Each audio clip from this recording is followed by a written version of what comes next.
ਜੀ ਹਿੰਦੁਸਤਾਨ ਦੇ ਵਿੱਚ ਰਿਪਬਲਿਕ ਡੇ ਮਨਾਇਆ ਜਾ ਰਿਹਾ 74ਵਾਂ ਰਿਪਬਲਿਕ ਡੇ ਹੈ ਜੀ। ਅੱਜ ਦੇ ਦਿਨ ਹਿੰਦੁਸਤਾਨ ਦਾ ਕੰਸਟੀਟਿਊਸ਼ਨ ਲਾਗੂ ਹੋਇਆ ਸੀਗਾ ਜੀ।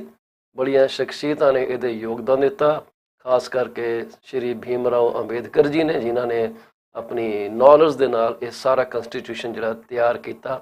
ਤੇ ਬਾਕੀ ਕਮੇਟੀ ਦੇ ਮੈਂਬਰਾਂ ਬਾਰੇ ਮੈਨੂੰ ਕੋਈ ਏਡੀ ਜਾਣਕਾਰੀ ਨਹੀਂ ਗੀ, ਪਰ ਬਾਬਾ ਸਾਹਿਬ ਅੰਬੇਦਕਰ ਜੀ ਦਾ ਨਾਮ ਤੇ ਹਮੇਸ਼ਾ ਇਹਦੇ ਵਿੱਚ ਮੁੱਖ ਤੌਰ 'ਤੇ ਲਿਆ ਜਾਂਦਾ। ਸਾਰੇ ਇੰਡੀਅਨਸ ਨੂੰ, ਸਾਡੇ ਭੈਣਾਂ ਭਰਾਵਾਂ ਨੂੰ ਜਿੱਥੇ ਵੀ ਵਰਲਡ 'ਚ ਰਹਿ ਰਹੇ ਆ ਜੀ, 26 ਜਨਵਰੀ ਗਣਤੰਤਰ ਦਿਵਸ ਦੀ ਲੱਖ ਲੱਖ ਮੁਬਾਰਕਬਾਦ ਹੋਵੇ। ਉਸ ਤੋਂ ਬਾਅਦ ਅਸੀਂ ਉਹਨਾਂ ਸਾਰੇ ਭੈਣਾਂ ਭਰਾਵਾਂ ਨੂੰ ਆਪਣੀਆਂ ਚੰਗੀਆਂ ਦੁਆਵਾਂ, ਸ਼ੁਭ ਇੱਛਾਵਾਂ ਭੇਜਣੀਆਂ ਚਾਹਾਂਗੇ ਜਿਨ੍ਹਾਂ ਦੇ ਅੱਜ ਜਨਮ ਦਿਨ ਨੇ ਜੀ, ਜਿਹੜੇ ਅੱਜ ਆਪਣੀ ਐਨੀਵਰਸਰੀ ਮਨਾ ਰਹੇ ਆ, ਜਿਨ੍ਹਾਂ ਦੇ ਘਰ 'ਚ ਨਵਜਨਮੇ ਸ਼ਿਸ਼ੂ ਦੀਆਂ ਕਿਲਕਾਰੀਆਂ ਗੂੰਜ ਰਹੀਆਂ ਜੀ, ਤੇ ਜਿਨ੍ਹਾਂ ਨੇ ਆਪੋ ਆਪਣੇ ਮਕਾਨਾਂ ਦੀ ਕਲੋਜ਼ਿੰਗ ਕਰਾ ਲਈ ਹੈ, ਮੂਵ ਕਰ ਗਏ ਆਪਣੇ ਮਕਾਨਾਂ ਦੇ ਵਿੱਚ, ਸੁਪਨੇ ਉਹਨਾਂ ਨੇ ਸਾਕਾਰ ਕਰ ਲਏ ਹੈ। ਤੇ ਉਹਨਾਂ ਨੂੰ ਵੀ ਜਿਨ੍ਹਾਂ ਨੇ ਆਪਣੇ ਪਰਿਵਾਰ ਦੀ ਮਹੱਤਤਾ ਸਮਝਦੇ ਹੋਏ, ਆਪਣੀ ਸੋਸ਼ਲ ਰਿਸਪੌਂਸਿਬਿਲਿਟੀ ਨੂੰ ਜਾਣਦੇ ਹੋਏ, ਆਪਣੇ ਪਰਿਵਾਰ ਦੇ ਜੀਆਂ ਵਾਸਤੇ ਆਪਣੀ ਇਨਕਮ ਸੁਰੱਖਿਅਤ ਕੀਤੀ ਹੈ ਜੀ ਇੱਕ ਢੁਕਵੀਂ ਇੰਸ਼ੋਰੈਂਸ ਪਾਲਿਸੀ ਲੈ ਕੇ, ਉਹਨਾਂ ਸਾਰਿਆਂ ਨੂੰ PC24 ਤੇ PC24 ਦੀ ਸਾਰੀ ਟੀਮ, ਜਿਹਦੇ ਵਿੱਚ ਕਿ ਸਾਡੇ ਕਿੰਨੇ ਹੀ ਸਪੋਂਸਰਸ ਆ ਜਾਂਦੇ ਹੈ, ਕਿੰਨੇ ਹੀ ਸਾਡੇ ਆਪਣੇ ਜਿਹੜੇ ਐਡਮਿਨ ਸਟਾਫ ਸਾਡਾ ਆ ਜਾਂਦਾ, ਉਹਨਾਂ ਸਾਰਿਆਂ ਵੱਲੋਂ ਅਸੀਂ ਲੱਖ ਲੱਖ ਮੁਬਾਰਕਬਾਦ ਦੇਣੀ ਚਾਹਾਂਗੇ। ਅੱਜ ਸਾਡੇ ਨਾਲ ਜੁੜਨਗੇ ਜੀ ਹਿੰਦੁਸਤਾਨ ਤੋਂ ਸ਼੍ਰੀ ਸੁਨੀਲ ਵਤਸ ਜੀ, ਇੱਕ ਬੜੀ ਉੱਘੀ ਸ਼ਖਸੀਅਤ ਨੇ ਜੀ, ਬਹੁਤ ਜ਼ਿਆਦਾ ਉਹਨਾਂ ਨੇ ਮਾਰ ਕੇ ਮਾਰੇ ਹੈ। ਉਹ ਕਿੰਨੀਆਂ ਹੀ ਕਮੇਟੀਆਂ ਦੇ ਤਾਂ ਮੈਂਬਰਸ ਨੇ, ਤੇ ਉਹ ਸਾਰੀਆਂ ਜਿਹੜੀਆਂ ਜਾਣਕਾਰੀਆਂ ਸਾਡੇ ਸਾਹਮਣੇ ਲੈ ਕੇ ਆ ਰਹੇ ਹੈ। ਨਾਨ ਰੈਜ਼ੀਡੈਂਟ ਇੰਡੀਅਨਸ ਤੇ ਇੱਕ FEMA ਐਕਟ ਜਿਹੜਾ ਹੈਗਾ, ਉਹਦੇ ਬਾਰੇ ਉਹਨਾਂ ਨੂੰ ਮਹਾਰਤ ਹਾਸਲ ਹੈ। ਅਸੀਂ ਉਹਨਾਂ ਦੇ ਨਾਲ ਅੱਜ ਆਪਣਾ ਪ੍ਰੋਗਰਾਮ ਕਰਨ ਜਾ ਰਹੇ ਹਾਂ। ਕੱਲ੍ਹ ਅਸੀਂ ਕੁਛ ਐਨਰਜੀ ਐਫੀਸ਼ੀਐਂਸੀ ਬਾਰੇ ਗੱਲ ਕੀਤੀ ਸੀਗੀ ਕਿ ਕਿੱਦਾਂ ਤੁਸੀਂ ਆਪਣੇ ਮਕਾਨਾਂ ਨੂੰ ਐਨਰਜੀ ਐਫੀਸ਼ੀਐਂਟ ਬਣਾ ਕੇ ਆਪਣੇ ਕੀਮਤੀ ਡਾਲਰ ਜਿਹੜੇ ਹੈ ਉਹ ਬਚਾ ਸਕਦੇ ਹੋ। ਤਾਂ ਮੈਨੂੰ ਉਮੀਦ ਹੈ ਕਿ ਤੁਹਾਨੂੰ ਐਪੀਸੋਡ ਪਸੰਦ ਆਇਆ। ਸਾਨੂੰ 1-2 ਟੈਕਸਟ ਮੈਸੇਜ ਬਾਅਦ ਦੇ ਵਿੱਚ ਆਏ ਆ, ਜਿਨ੍ਹਾਂ ਨੇ ਸਾਨੂੰ ਕਿਹਾ ਕਿ ਜੀ ਇਹ ਬਹੁਤ ਚੰਗਾ ਤੁਸੀਂ ਸਾਨੂੰ ਦੱਸਿਆ। ਜਦੋਂ ਹੁਣ ਸਾਡੇ ਹਾਲਾਤ ਸੁਧਰਨਗੇ ਤੇ ਅਸੀਂ ਜ਼ਰੂਰ ਇਹ ਚੀਜ਼ਾਂ ਬਾਰੇ ਸੋਚ ਵਿਚਾਰ ਕਰਾਂਗੇ। ਸੋ ਸਾਡਾ ਪ੍ਰੋਗਰਾਮ ਇੱਦਾਂ ਹੀ ਚੱਲਦਾ ਰਹਿਣਾ ਜੀ, ਜਾਇਓ ਨਾ। ਤੇ ਅਸੀਂ ਹੁਣੇ ਤੁਹਾਡੇ ਰੂਬਰੂ ਜਿਹੜੇ ਸਾਡੇ ਵਕੀਲ ਸਾਹਿਬ ਨੇ, ਉਹਨਾਂ ਨੂੰ ਤੁਹਾਡੇ ਅੱਗੇ ਪੇਸ਼ ਕਰਨ ਲੱਗੇ ਹਾਂ। ਆਓ ਸੁਨੀਲ ਸਾਹਿਬ ਜੀ ਨਾਲ ਗੱਲ ਕਰੀਏ। ਜਲੰਧਰ ਸਿਟੀ ਤੋਂ ਨੇ ਜੀ, ਤੇ ਸਾਡੇ ਨਾਲ ਹਾਜ਼ਰ ਨੇ। ਜਨਾਬ ਸਤਿ ਸ੍ਰੀ ਅਕਾਲ ਜੀ। ਮੈਨੂੰ ਮਾਫ ਕਰਨਾ, ਤੁਹਾਡਾ ਮੈਂ ਨਾਮ ਟਾਈਟਲ ਚੇਂਜ ਕਰਨਾ ਭੁੱਲ ਗਿਆ। ਮੈਨੂੰ 1 ਸਕਿੰਟ ਦਿਓ, ਮੈਂ ਹੁਣੇ ਚੇਂਜ ਕਰਕੇ ਆਇਆ।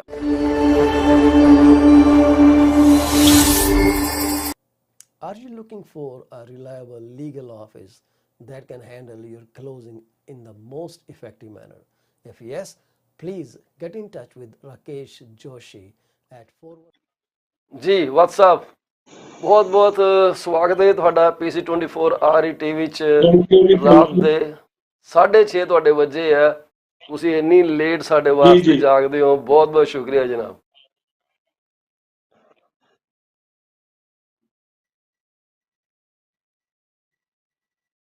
ਸੁਨੀਲ ਜੀ, ਮੇਰੀ ਆਵਾਜ਼ ਤੁਹਾਡੇ ਕੋਲ ਪਹੁੰਚ ਰਹੀ ਹੈ ਜੀ? ਤੁਹਾਡੀ ਆ ਰਹੀ, ਮੇਰੀ ਆਵਾਜ਼ ਆ ਰਹੀ ਜੀ? ਹਾਂਜੀ ਹੁਣ ਆ ਰਹੀ ਹੈ ਜੀ, ਬਿਲਕੁਲ ਸਹੀ ਆ ਰਹੀ। ਮੇਰੀ ਆਵਾਜ਼ ਆ ਰਹੀ ਤੁਹਾਡੇ ਕੋਲ? ਆ ਰਹੀ ਹੈ ਜੀ, ਠੀਕ ਹੈ, ਬਿਲਕੁਲ ਆ ਰਹੀ ਹੈ। Thank you. ਅੱਜ ਤੁਸੀਂ ਕਹਿ ਰਹੇ ਸੀ ਕਿ ਆਪਾਂ NRIs ਦੇ ਸੰਬੰਧ 'ਚ ਕੋਈ ਗੱਲਬਾਤ ਕਰਨੀ ਚਾਹਾਂਗੇ। ਆਪਣੇ ਦਰਸ਼ਕਾਂ ਨਾਲ, ਵਿਊਅਰਸ ਦੇ ਨਾਲ ਰੂਬਰੂ ਕਰਾਉਣ ਦੇ ਲਈ ਅਸੀਂ ਹਰ ਵਧੇ ਔਰ ਉਸ ਨੌਲੇਜ ਨੂੰ ਗ੍ਰਹਿਣ ਕਰਦੇ ਹੋਏ ਆਪਣੇ ਇਨਕਮ ਟੈਕਸ, ਆਪਣੇ ਨਾਨ ਰੈਜ਼ੀਡੈਂਟ ਸਟੇਟਸ ਦਾ ਖਿਆਲ ਰੱਖਣ ਤੇ ਉਸ ਜਿਸ ਤਰ੍ਹਾਂ ਅੱਜ ਅਸੀਂ ਡਿਸਕਸ ਕਰਾਂਗੇ ਨਾਨ ਰੈਜ਼ੀਡੈਂਟ, ਪਰ ਉਹਨਾਂ ਨੂੰ ਇਹ ਨਹੀਂ ਪਤਾ who is non resident, non resident ਹੈ ਕੀ ਹੈ, ਡੈਫੀਨੇਸ਼ਨ ਕੀ ਆ, ਉਹਨੂੰ ਅੱਜ ਡਿਸਕਸ ਕਰਾਂਗੇ। ਇੱਕ ਆਪਾਂ ਅੱਜ OCI ਨੂੰ ਡਿਸਕਸ ਕਰਾਂਗੇ, ਇੱਕ ਅੱਜ ਆਪਾਂ PIO ਨੂੰ ਕਰਾਂਗੇ। ਠੀਕ ਹੈ ਜੀ? ਜੀ OCI ਹੋ ਗਿਆ, ਰੈਜ਼ੀਡੈਂਸ਼ੀਅਲ ਸਟੇਟਸ ਦੇਖਣ ਤੋਂ। ਹਾਂਜੀ, OCI ਹੋ ਗਿਆ, NRI ਹੋ ਗਿਆ ਜੀ, PIO PIO ਇਹ ਟਰਮਾਂ ਬੜੀਆਂ ਨਾ PIO ਪਰਸਨ ਓਵਰਲੈਪਿੰਗ ਆਫ ਜਿਹੀਆਂ ਨੇ, ਬੜੀ ਇੰਡੀਆ। ਚੰਗੀ ਗੱਲ ਹੈ ਤੁਸੀਂ ਡਿਸਕਸ ਕਰਨ ਲੱਗੇ ਹੋ ਸਾਡੇ ਨਾਲ। ਹਾਂਜੀ ਹਾਂਜੀ। ਰੈਜ਼ੀਡੈਂਸ਼ੀਅਲ ਸਟੇਟਸ ਜਿਹੜਾ ਹੈਗਾ ਆ, this is of two types, person resident in India, resident outside India. ਹੁਣ person resident in India, non resident ਕੌਣ ਹੁੰਦਾ ਆ? ਨੌਨ ਰੈਜ਼ੀਡੈਂਟ ਉਹ ਹੁੰਦਾ ਆ who is not resident in India. ਇਸ ਕਰਕੇ first of all we have to define and explain who is resident. If a person is not resident, then he is becomes automatically by default he becomes non-resident. ਜੀ ਹੁਣ ਸਾਡੇ ਹਿੰਦੁਸਤਾਨ ਦੇ ਵਿੱਚ ਇੱਕ income tax act ਦੇ under ਆਉਂਦਾ ਹੈ ਵੀ naan resident ਕੌਣ ਹੁੰਦਾ ਆ, ਇੱਕ ਆਉਂਦਾ ਆ ਸਾਡਾ ਫੋਰਨ ਐਕਸਚੇਂਜ ਮੈਨੇਜਮੈਂਟ ਐਕਟ 1999, ਉਹਦੇ ਅੰਡਰ ਆਉਂਦਾ ਆ ਵੀ ਹੂ ਇਜ਼ ਨਾਨ ਰੈਜ਼ੀਡੈਂਟ। ਹੁਣ ਨਾਨ ਰੈਜ਼ੀਡੈਂਟ ਫੈਮਾ ਦੇ ਅੰਡਰ ਜਿਹੜਾ ਆਉਂਦਾ ਉਹ ਕੌਣ ਬੰਦਾ ਆਉਂਦਾ ਆ ਕਿ ਇਹ ਅਸੀਂ ਉਹਦੇ ਵਿੱਚ ਇਹ ਦੇਖਣਾ ਪਹਿਲਾਂ ਵੀ ਰੈਜ਼ੀਡੈਂਟ ਕੌਣ ਆ। Resident who has been in India continuous for a period of more than 182 days during the immediately preceding year। ਉਹ ਪਿਛਲੇ ਸਾਲ, ਜਿਸ ਸਾਲ ਦੀ ਆਪਾਂ ਗੱਲ ਕਰ ਰਹੇ ਹਾਂ, ਉਹ ਤੋਂ ਪਿਛਲੇ ਸਾਲ ਉਹ 182 ਦਿਨਾਂ ਤੋਂ ਜ਼ਿਆਦਾ ਟਾਈਮ ਦੇ ਲਈ ਇੰਡੀਆ ਦੇ ਵਿੱਚ ਰਿਹਾ ਹੋਵੇ। ਅੱਛਾ, ਇਹ ਇਨਕਮ ਟੈਕਸ ਐਕਟ ਦੇ ਵਿੱਚ ਤੇ ਫੇਮਾ ਦੇ ਵਿੱਚ ਇਹਦੇ ਵਿੱਚ ਥੋੜਾ ਜਿਹਾ ਕਨਫਿਊਜ਼ਨ ਆ। ਉਹਦੇ 'ਚ ਇਨਕਮ ਟੈਕਸ ਐਕਟ ਦੇ ਅੰਡਰ ਆ 182 ਡੇਜ਼ ਔਰ ਫੇਮਾ ਦੇ ਵਿੱਚ ਆ more than 182 days. It makes a lot of difference, ਜਿਹੜਾ ਕਿ ਲੋਕਾਂ ਨੂੰ ਪਤਾ ਨਹੀਂ ਹੁੰਦਾ ਕਈ ਵਾਰੀ। ਉਹਦੇ ਨਾਲ ਫਿਰ ਟੈਕਸ ਦਾ ਉਹਨਾਂ ਨੂੰ ਜੋ ਬੈਨੀਫਿਟ ਮਿਲਣਾ ਹੁੰਦਾ ਆ ਨਾਨ ਰੈਜ਼ੀਡੈਂਟ ਨਹੀਂ ਬਣਨ ਕਾਰਨ, ਇੱਕ ਦਿਨ ਵੀ ਤੁਸੀਂ ਇੰਡੀਆ 'ਚ 182 ਦਿਨ ਵੀ ਰਹਿ ਗਏ ਤੁਸੀਂ, ਤੁਹਾਨੂੰ ਉਹ ਬੈਨੀਫਿਟ ਨਹੀਂ ਨਾਨ ਰੈਜ਼ੀਡੈਂਟ ਦਾ ਮਿਲਣਾ। ਤੁਹਾਨੂੰ 182 ਦਿਨ ਕ੍ਰਾਸ ਕਰਨੇ ਪੈਣੇ ਆ, ਜਦਕਿ ਇਨਕਮ ਟੈਕਸ ਦੇ ਵਿੱਚ 182 ਦਿਨ ਸਫੀਸ਼ੀਐਂਟ ਹੈ। ਅੱਛਾ, ਸੈਕਿੰਡ ਹੈਗਾ ਆ ਕਿ ਇਹ person who has gone to abroad, foreign ਗਿਆ ਹੈਗਾ ਆ, ਉਹ ਫੋਰਨ ਗਿਆ ਹੈਗਾ ਆ। ਜਿਹੜਾ ਕਿ ਬੰਦਾ ਜਿਹੜਾ ਫੋਰਨ ਗਿਆ ਆ, ਉਹਦਾ ਬੰਦੇ ਦਾ ਬਾਹਰ ਸਟੇ ਕਰਦਾ ਹੈ, ਬਾਹਰ ਰਿਜ਼ਾਈਡ ਕਰਦਾ ਹੈ, ਬਾਹਰ ਇੰਪਲੋਇਮੈਂਟ ਲੈਂਦਾ ਹੈ, ਉਹਦਾ ਪਤਾ ਨਹੀਂ ਵੀ ਉਹਨੇ ਵਾਪਸ ਕਦ ਆਉਣਾ ਹੈ। ਇਹ ਬੰਦਾ ਜਿਹੜਾ ਹੈਗਾ ਆ ਇਹ ਨਾਨ ਰੈਜ਼ੀਡੈਂਟ ਹੋਏਗਾ। ਅੱਛਾ, ਜੇ ਬੰਦਾ ਕੋਈ ਇੰਪਲੋਇਮੈਂਟ ਲੈ ਲੈਂਦਾ ਆ ਜਾਂ ਉੱਥੇ ਵੋਕੇਸ਼ਨ ਆਪਣਾ ਇਨਵੋਲਵ ਕਰਦਾ, ਇੰਗੇਜ ਕਰਦਾ ਜਾਂ ਬਿਜ਼ਨਸ ਕਰਦਾ ਆ, ਉਹਨੂੰ ਇਹ ਨਹੀਂ ਪਤਾ ਮੈਂ ਵਾਪਸ ਕਦ ਆਉਣਾ ਹੈ, ਉਹ ਫਿਰ ਨਾਨ ਰੈਜ਼ੀਡੈਂਟ ਹੋ ਜਾਂਦਾ ਆ। ਨੰਬਰ 3, ਕੋਈ ਐਸਾ ਬੰਦਾ ਜਿਹਨੂੰ ਇਹ ਨਹੀਂ ਪਤਾ ਸ਼ੋਰਟੀ ਮੈਂ ਕਦੋਂ ਵਾਪਸ ਆਉਣਾ ਹੈ, ਹੀ ਆਲਸੋ ਬਿਕਮਸ ਨਾਨ ਰੈਜ਼ੀਡੈਂਟ। ਦੂਸਰੇ ਕੌਣ ਹੁੰਦੇ ਆ? ਇੱਕ ਬੰਦਾ ਜਿਹੜਾ ਫੋਰਨ ਤੋਂ ਸਾਡੇ ਕੋਲ, ਇਹ ਤਾਂ ਸੀ ਵੀ ਲੋਕ ਜਿਹੜੇ ਫੋਰਨ ਤੋਂ ਬਾਹਰ ਗਏ ਹੋਏ ਆ, ਇੱਕ ਜਿਹੜੇ ਫੋਰਨ ਤੋਂ ਆਉਂਦੇ ਨੇ ਲੇਕਿਨ ਉਹ ਆਉਂਦੇ ਹੈਗੇ ਆ ਜਿਹੜੇ ਹੈਗੇ ਆ ਕਿ ਅਦਰਵਾਈਜ਼ ਜਿਹੜੇ ਹੈਗੇ ਆ ਇਹ person who has come to India in either case otherwise than the following ਕੌਣ ਸੇ ਹੋਣਗੇ ਸਾਡੇ? ਉਹਦੇ 'ਚ ਇਹ ਹੋਊਗਾ ਵੀ ਜਿਸ ਤਰ੍ਹਾਂ ਬੰਦਾ ਬਾਹਰ ਗਿਆ ਵੋਕੇਸ਼ਨ ਦੇ ਲਈ, ਦੇ ਲਈ ਗਿਆ ਹੈਗਾ, ਬਾਹਰ ਰਿਜ਼ਾਈਡ ਕਰਦਾ, ਬਾਹਰ ਸਟੇ ਕਰਦਾ ਹੈ, ਉਸ ਬੰਦੇ ਨੂੰ ਜਾਂ ਉਸ ਕੇਸ ਹੋ ਸਕਦਾ ਹੈ ਵੀ he doesn't know when to come back with certainty, ਉਹਦੀ ਸਰਟਨਟੀ ਦਾ ਇੰਗਰੀਡੀਐਂਟ ਨਹੀਂ ਹੁੰਦਾ ਵੀ ਉਹਨੇ ਵਾਪਸ ਕਦੋਂ ਆਉਣਾ ਹੈਗਾ ਜੀ। ਇਹ ਜਿਹੜੇ ਲੋਕ ਨੇ ਇਹ ਹੁੰਦੇ ਆ ਵੀ ਜਿਹੜੇ ਨਾਨ ਰੈਜ਼ੀਡੈਂਟ ਬਣ ਜਾਂਦੇ ਹੈਗੇ ਆ, ਤੇ 182 ਡੇਜ਼ ਤੋਂ ਉੱਪਰ ਸਾਡੇ ਲਈ ਕੰਪਲਸਰੀ ਹੈਗਾ ਹੈ। ਜੇ 182 ਡੇਜ਼ ਤੋਂ ਉੱਪਰ ਇੰਡੀਆ 'ਚ ਰਵੇ ਤਾਂ ਉਹ ਫੈਮਾ ਦੇ ਐਕਟ ਅਨੁਸਾਰ ਇੰਡੀਅਨ ਰੈਜ਼ੀਡੈਂਟ ਕਹਾਇਆ ਜਾਏਗਾ ਜੀ? ਨਹੀਂ, ਫਿਰ 182 ਡੇਜ਼ ਦੇ ਜੇ ਥੱਲੇ ਰਹਿੰਦਾ ਆ ਤਾਂ he will be Indian resident. If he remains out of India for more than 182 days ਜੇ ਹੈਗਾ ਆ, ਫਿਰ ਜਿਹੜਾ ਤੁਹਾਡਾ ਹੈਗਾ ਆ ਵੀ ਉਹ ਬਣ ਜਾਂਦਾ ਆ ਨਾਨ ਰੈਜ਼ੀਡੈਂਟ। ਹਾਂਜੀ, 182 ਦਿਨ ਇੰਡੀਆ ਦੇ ਵਿੱਚ ਰਹਿਣਾ ਜ਼ਰੂਰੀ ਹੈਗਾ ਆ, ਮੋਰ ਦੈਨ 182 ਡੇਜ਼। ਜੇ ਇਹਦੇ ਨਾਲੋਂ ਘੱਟ ਰਹਿੰਦਾ ਆ ਤੇ ਫਿਰ ਉਹ ਨਾਨ ਰੈਜ਼ੀਡੈਂਟ ਬਣੂਗਾ। ਇਹੀ ਵਜ੍ਹਾ ਹੈ ਕਿ ਜਿਹੜੇ ਤੁਸੀਂ ਜਦੋਂ ਵੀਜ਼ਾ ਵਗੈਰਾ ਲੈਂਦੇ ਹੋ ਤਾਂ ਤੁਹਾਨੂੰ ਉੱਥੇ ਲਿਖਿਆ ਹੁੰਦਾ ਕਿ ਤੁਸੀਂ 6 ਮਹੀਨੇ ਤੋਂ ਉੱਪਰ ਨਹੀਂ ਰਹਿ ਸਕਦੇ। ਹਾਂਜੀ ਹਾਂਜੀ। ਅੱਛਾ, ਸੋ ਉਹਦੀ ਬੈਕਗ੍ਰਾਉਂਡ ਜਿਹੜੀ ਹੈ ਇਸ ਐਕਟ ਦੇ ਨਾਲ ਜਾ ਕੇ ਮੈਚ ਕਰਦੀ ਹੈ। ਰੈਜ਼ੀਡੈਂਟ ਕੌਣ ਹੁੰਦਾ ਹੈ? ਹਾਂਜੀ, ਰੈਜ਼ੀਡੈਂਟ ਕੌਣ ਹੁੰਦਾ? Who remains in India, stays in India for more than 182 days. ਜਿਹੜਾ 182 ਡੇਜ਼ ਨਹੀਂ ਰਹਿੰਦਾ ਉਹ ਤੁਹਾਡਾ ਬਣ ਜਾਂਦਾ ਆ ਨਾਨ ਰੈਜ਼ੀਡੈਂਟ, ਕਿਉਂਕਿ ਐਕਟ ਨੇ ਫੈਮਾ ਦੇ ਵਿੱਚ, ਐਕਟ ਨੇ, ਕਾਨੂੰਨ ਨੇ ਨਾਨ ਰੈਜ਼ੀਡੈਂਟ ਨੂੰ ਡਿਫਾਈਨ ਨਹੀਂ ਕੀਤਾ। ਉਹਨਾਂ ਨੇ ਡਿਫਾਈਨ ਕੀਤਾ ਆ ਰੈਜ਼ੀਡੈਂਟ ਸਟੇ ਨੂੰ। ਨੂੰ। ਇਸ ਕਰਕੇ ਰੈਜ਼ੀਡੈਂਟ ਜਿਹੜਾ ਰੈਜ਼ੀਡੈਂਟ ਨੂੰ ਕੁਆਲੀਫਾਈ ਨਹੀਂ ਕਰਦਾ, ਆਟੋਮੈਟਿਕਲੀ ਬਾਈ ਡਿਫਾਲਟ ਹੀ ਬਿਕਮਸ ਨਾਨ ਰੈਜ਼ੀਡੈਂਟ। ਅੱਛਾ, ਇਟ ਡਜ਼ਨਟ ਮੈਟਰ ਕਿ ਉਹ ਬੰਦੇ ਕੋਲ ਇੰਡੀਅਨ ਸਿਟੀਜ਼ਨਸ਼ਿਪ ਹੈਗੀ ਹੈ ਕਿ ਨਹੀਂ ਹੈਗੀ, ਪਰ ਜੇ ਇੰਡੀਆ ਪਹੁੰਚ ਗਿਆ ਉਹ ਡਿਫਰੈਂਟ ਆ, 182 ਉਹ ਦਿਨ ਤੋਂ ਆਪਾਂ ਉੱਪਰ ਨੂੰ ਅੱਗੇ ਰਹਿ ਗੱਲ ਗਿਆ, ਤੇ ਕਰਾਂਗੇ। ਐਕਟ ਦੇ ਅਨੁਸਾਰ ਉਹਨੂੰ ਉਦਾਂ ਹੀ ਕੰਸੀਡਰ ਹਾਂਜੀ ਕੀਤਾ ਹਾਂਜੀ, ਜਾਏ। ਬਿਲਕੁਲ ਬਿਲਕੁਲ ਬਿਲਕੁਲ। ਹਾਂਜੀ ਇਹ ਹਾਂਜੀ। ਇੱਕ ਤੇ ਰੈਵੋਲੂਸ਼ਨ ਹੁਣ ਹੈ ਜੀ ਜਿਹੜੇ ਬੜੀ ਨਾਨ ਤਕੜੀ। ਰੈਜ਼ੀਡੈਂਟ ਵੀ ਜਿਹੜੇ, ਹਾਂਜੀ ਮੈਂ ਕਿਹਾ ਇੱਕ ਰੈਵੋਲੂਸ਼ਨ ਹੈ ਸਾਡੇ ਵਾਸਤੇ ਜੀ ਇਹ ਗੱਲ ਜਿਹੜੀ ਹੈ। ਜੀ ਜੀ। ਵੈਰੀ ਨਾਈਸ ਜੀ। ਤੇ ਜਿਹੜੇ ਫੈਮਾ ਦੇ ਅੰਡਰ ਜਿਹੜੇ ਬੈਨੀਫਿਟਸ ਮਿਲਦੇ ਆ, ਉਹ ਮਤਲਬ ਕਿਹੜੇ ਕਿਹੜੇ ਅਵੇਲ ਕਰ ਸਕਦੇ ਆ? ਜਿਵੇਂ ਮੰਨ ਲਓ ਕਿ ਮੈਂ ਹਾਂਜੀ ਇੱਥੋਂ ਇੰਡੀਆ ਚਲਾ ਗਿਆ, ਹਲੇ ਮੇਰੇ ਕੋਲ ਕੈਨੇਡੀਅਨ ਸਿਟੀਜ਼ਨ ਹਾਂਜੀ ਸਟੇਟਸ ਹੀ ਹੈਗਾ, ਮੈਂ ਉੱਥੇ ਮਕਾਨ ਪਾ ਲਿਆ, ਉੱਥੇ ਰਹਿਣ ਲੱਗ ਗਿਆ, ਤੇ 6 ਕੀ ਮੈਂ ਸਾਲਾਂ ਬੱਧੀ ਰਹਿਣ ਲੱਗ ਗਿਆ, ਤਾਂ ਮੇਰਾ ਸਾਰਾ ਸਟੇਟਸ ਚੇਂਜ ਹੋ ਜਾਊਗਾ ਕਿ ਮੈਨੂੰ ਕੋਈ ਰਿਪੋਰਟਿੰਗ ਵਗੈਰਾ ਵੀ ਕਰਨੀ ਪਊਗੀ ਨਹੀਂ, ਆਟੋਮੈਟਿਕਲੀ ਜਾ ਕੇ ਉੱਥੇ? ਨੈਚੁਰਲੀ ਦੇਖੋ ਨਾ ਜੀ, ਫੈਮਾ ਦੇ ਅੰਡਰ ਜੇ ਤੁਸੀਂ ਪਿਛਲੇ ਸਾਲ 182 ਦਿਨ ਤੋਂ ਵੱਧ ਰਹਿੰਦੇ ਹੋ ਤਾਂ ਤੁਸੀਂ ਇੰਡੀਅਨ ਰੈਜ਼ੀਡੈਂਟ ਹੋ। ਜੇ ਨਹੀਂ ਰਹਿੰਦੇ ਤਾਂ ਫਿਰ ਤੁਸੀਂ ਨਾਨ ਰੈਜ਼ੀਡੈਂਟ ਹੈਗੇ ਹੋ। ਉਹ ਦੇਖੋ ਬੈਨੀਫਿਟ ਜਿਹੜੇ ਮਿਲਣੇ ਆ ਤਦੋਂ ਹੀ ਮਿਲਣਗੇ ਜੇ ਤੁਸੀਂ naan resident under FEMA qualify ਕਰਦੇ ਹੈਗੇ, ਅਦਰਵਾਈਜ਼ ਉਹ ਜੀ। ਬੈਨੀਫਿਟ ਨਹੀਂ ਮਿਲਣਗੇ। ਹੁਣ ਜਿਹੜੇ ਨਾਨ ਰੈਜ਼ੀਡੈਂਟ ਵੀ ਆ ਉਹ ਦੋ ਤਰ੍ਹਾਂ ਦੇ ਹੋਣਗੇ, what two types, non residents with Indian citizenship, non residents with foreign citizenship. ਹੂੰ। नॉन रेजिडेंट साडे लोग ऐसे भी ने हु होल्ड इंडियन सिटीजनशिप, दूसरे ऐसे भी हैगे ने जिन्हां दे विच इंडिया दी नहीं हैगी, जिस जगह भी वो कंट्री च रहिंदे ने उन्हां दी वो उत्थों दी ले लेंदे ने अपना सिटीजनशिप, वो प्रेफर करदे ने भी उत्थों दी लै लईए। जी। हुण वेरी नाइस जी। हुण मसला ये आंदा है भी एनआरआईज ਨੂੰ ਇਹ ਵੀ ਪਤਾ ਹੋਣਾ ਚਾਹੀਦਾ ਹੈ ਵੀ ਸਾਨੂੰ ਕੀ ਬੈਨੀਫਿਟਸ ਜਿਹੜੇ ਹੈਗੇ ਆ ਉਹ ਮਿਲਦੇ ਮਿਲ ਹੈਗੇ। ਸਕਦੇ ਆ। ਹੁਣ ਇੱਕ ਟਰਮ ਹੈ PIO, ਇੱਕ ਟਰਮ ਹੈਗੀ ਆ, ਇਹ PIO means person of Indian origin। ਜੀ। ਪਰਸਨ ਆਫ ਇੰਡੀਅਨ origin ਦੇ ਵਿੱਚ ਫੈਮਾ ਨੇ ਕੋਈ ਸਾਨੂੰ ਇਹਨੂੰ ਡਿਫਾਈਨ ਨਹੀਂ ਕੀਤਾ। ਫੋਰਨ ਐਕਸਚੇਂਜ ਮੈਨੇਜਮੈਂਟ ਐਕਟ 1999 ਦੇ ਅੰਡਰ ਇਹਨੂੰ ਡਿਫਾਈਨ ਨਹੀਂ ਕੀਤਾ ਗਿਆ। ਜੀ। ਰਿਜ਼ਰਵ ਬੈਂਕ ਆਫ ਇੰਡੀਆ ਨੇ ਜਿਹੜਾ ਕਿ ਫੈਮਾ ਦੇ ਮੈਟਰਸ ਨੂੰ ਮੋਨੀਟਰ ਕਰਦਾ ਆ ਔਰ ਇਹਦੇ ਜੋ ਵੀ ਡੇ ਟੂ ਡੇ ਟ੍ਰਾਂਜੈਕਸ਼ਨਸ ਹੁੰਦੇ ਆ ਮੋਨੀਟਰ ਕਰਦਾ, ਗਵਰਨ ਕਰਦਾ ਹੈ, ਉਹਦੀ ਫੰਕਸ਼ਨਿੰਗ ਦੇਖਦਾ ਆ। ਉਹਨਾਂ ਨੇ ਇੱਕ ਫੈਮਾ ਦੀਆਂ ਨੋਟੀਫਿਕੇਸ਼ਨਸ ਦੇ ਅੰਡਰ PIO ਨੂੰ ਡਿਫਾਈਨ ਕੀਤਾ ਹੈ। ਅੱਛਾ। ਰਿਜ਼ਰਵ ਬੈਂਕ ਆਫ ਇੰਡੀਆ ਨੇ ਫੈਮਾ ਦੀ ਨੋਟੀਫਿਕੇਸ਼ਨ ਦੇ ਅੰਡਰ PIO ਨੂੰ ਐਕਸਪਲੇਨ ਕੀਤਾ ਹੈ ਕਿ PIO ਕੌਣ ਹੁੰਦਾ ਹੈ। ਜੀ। PIO ਜਿਹੜਾ ਹੈਗਾ ਦੇਖੋ, ਉਹ ਹੋਏਗਾ, ਉਹ ਬੰਦਾ ਹੋਏਗਾ ਜਿਹੜਾ means citizen of any country other than Pakistan ਦਾ ਨਹੀਂ ਹੋਣਾ ਚਾਹੀਦਾ ਔਰ ਬੰਗਲਾਦੇਸ਼ ਦਾ ਨਹੀਂ ਹੋਣਾ ਚਾਹੀਦਾ। ਅੱਛਾ। person of Indian origin who hold citizenship of Pakistan and Bangladesh, ਉਹਦੀਆਂ ਕੀ ਹੈਗੀਆਂ ਕੁਆਲੀਫਿਕੇਸ਼ਨਸ, ਕੀ ਹੋਣੀਆਂ ਚਾਹੀਦੀਆਂ, ਐਲੀਜੀਬਿਲਿਟੀ ਕੀ ਬਣਦੀ ਹੈ।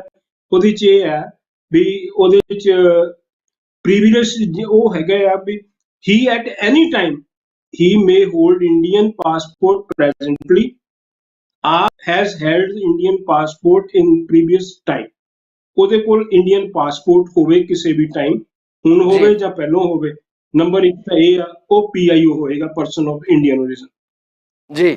ਦੂਸਰਾ ਇਹ ਹੋਏਗਾ ਉਸ ਬੰਦੇ ਦੇ ਪੇਰੈਂਟਸ ਜਾਂ ਗ੍ਰੈਂਡ ਪੇਰੈਂਟਸ ਇੰਡੀਆ ਦੇ ਸਿਟੀਜ਼ਨ ਹੋਣ। ਜੀ। ਨੰਬਰ 3 ਹੈਗਾ ਆ ਕਿ ਉਸ ਪਰਸਨ ਦੀ ਜਿਹੜੀ ਸਪਾਊਸ ਹੋਏਗੀ, ਉਹ ਪਰਸਨ ਦੀ ਜਿਹੜੀ ਸਪਾਊਸ ਹੋਏਗੀ, ਹਸਬੈਂਡ ਦੀ ਜੇ ਮੇਲ ਪਰਸਨ ਆ ਤਾਂ ਉਹਦੀ ਵਾਈਫ ਜੇ PIO ਹੋਏਗੀ ਤਾਂ ਹੋ ਜਾਏ, ਜੇ ਵਾਈਫ ਆ ਤਾਂ ਉਹਦੀ ਹਸਬੈਂਡ ਹੋਏਗਾ ਤਾਂ ਉਹ ਹੋ ਜਾਏਗੀ। ਇਧਰ ਸਪਾਊਸ ਹੋ ਗਿਆ।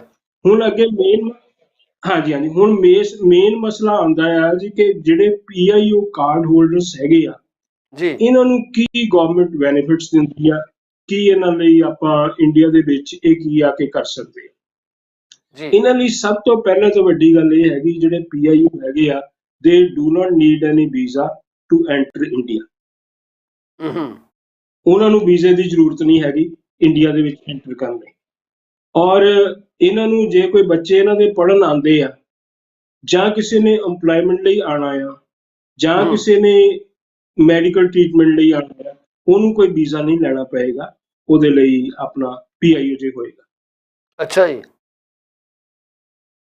ਅੱਛਾ, ਜਿਹੜਾ ਨਾਨ PIO ਆ ਉਹਨੂੰ ਆਪਣੀ ਵੀਜ਼ੇ ਦੇ ਲਈ ਰਿਕੁਆਇਰਮੈਂਟ ਆਫ ਰਜਿਸਟ੍ਰੇਸ਼ਨ ਹੈਗੀ ਆ, ਉਹਦੇ ਜੇ 180 ਡੇਜ਼ ਤੋਂ ਮੋਰ ਰਹਿੰਦਾ ਆ, ਉਹ ਮੋਰ he stays in India for more than 180 days he has to register with the appropriate authority. ਵੀ ਮੈਂ 180 ਦਿਨ ਜਦੋਂ ਪੂਰੇ ਹੋ ਜਾਂਦੇ ਆ, 180 ਦਿਨ ਪੂਰੇ ਹੋਣ ਦੇ 30 ਦਿਨ ਦੇ ਅੰਦਰ ਅੰਦਰ ਉਹਨੂੰ ਜਾ ਕੇ ਰਜਿਸਟਰ ਕਰਵਾਉਣਾ ਪੈਂਦਾ ਜੀ, ਮੈਂ 180 ਦਿਨ ਮੇਰੀ ਸਟੇ ਹੋ ਗਈ ਆ ਤੇ ਮੇਰਾ ਨਾਂ ਤੁਸੀਂ ਨਾਂ ਪਤਾ ਮੇਰਾ ਜਮ੍ਹਾਂ ਕਰ ਲਓ ਆਪਣੇ ਰਿਕਾਰਡ ਦੇ ਵਿੱਚ ਕਰ।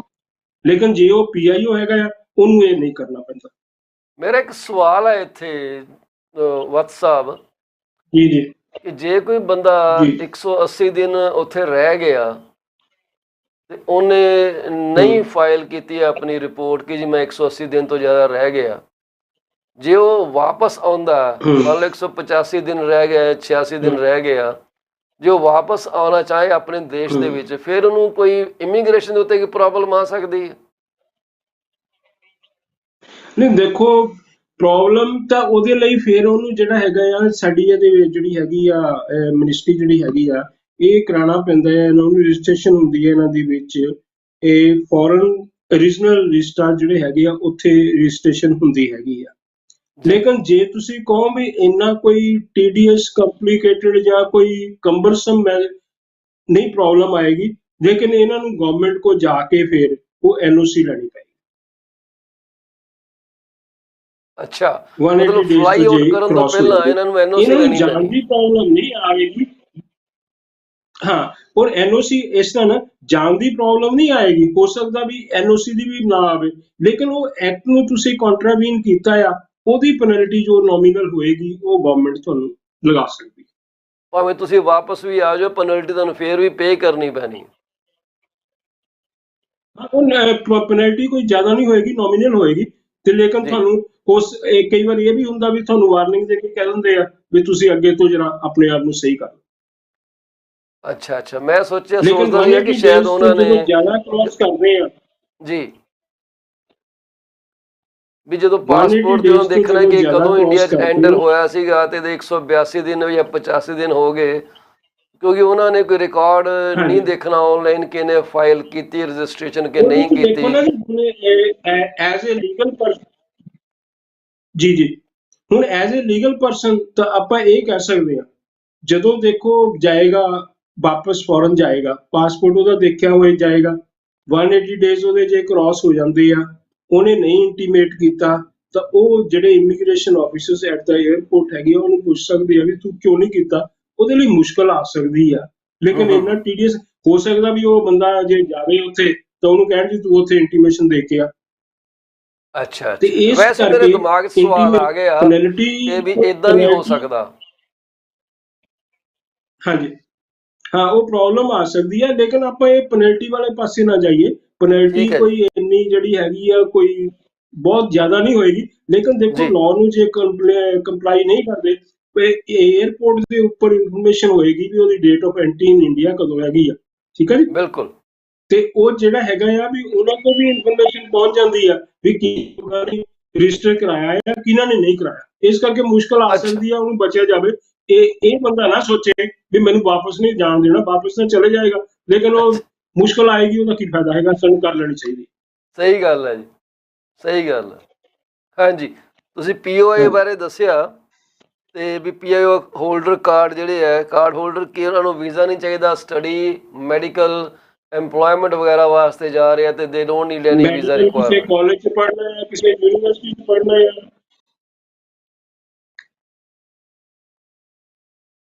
ਠੀਕ ਹੈ ਜੀ।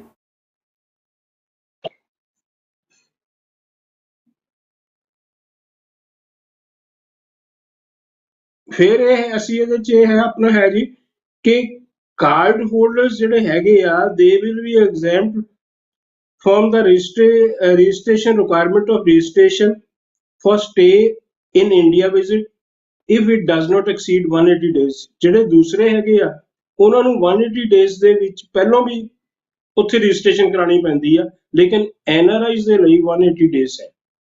ਅੱਛਾ ਜੀ। ਮੇਰਾ ਖਿਆਲ I think connection is disconnected. ਨਹੀਂ ਹੈਗਾ ਜੀ, I can hear you. I can see you. अच्छा अच्छा ठीक है जी, ओके ऑलराइट। ਹਾਂਜੀ हाँ जी हाँ जी। ਇਸ अच्छा ਵਕਤ ਤੁਸੀਂ दूसरे ਜਿਹੜੇ ਸਪੌਟਲਾਈਟ ਤੇ ਫੋਰਨ ਹੋ ਸਿਟੀਜ਼ਨ ਆਉਂਦੇ ਆ ਜੀ, ਵਤਸ ਸਾਹਿਬ। ਉਹਨਾਂ ਫੋਰਨ ਜੀ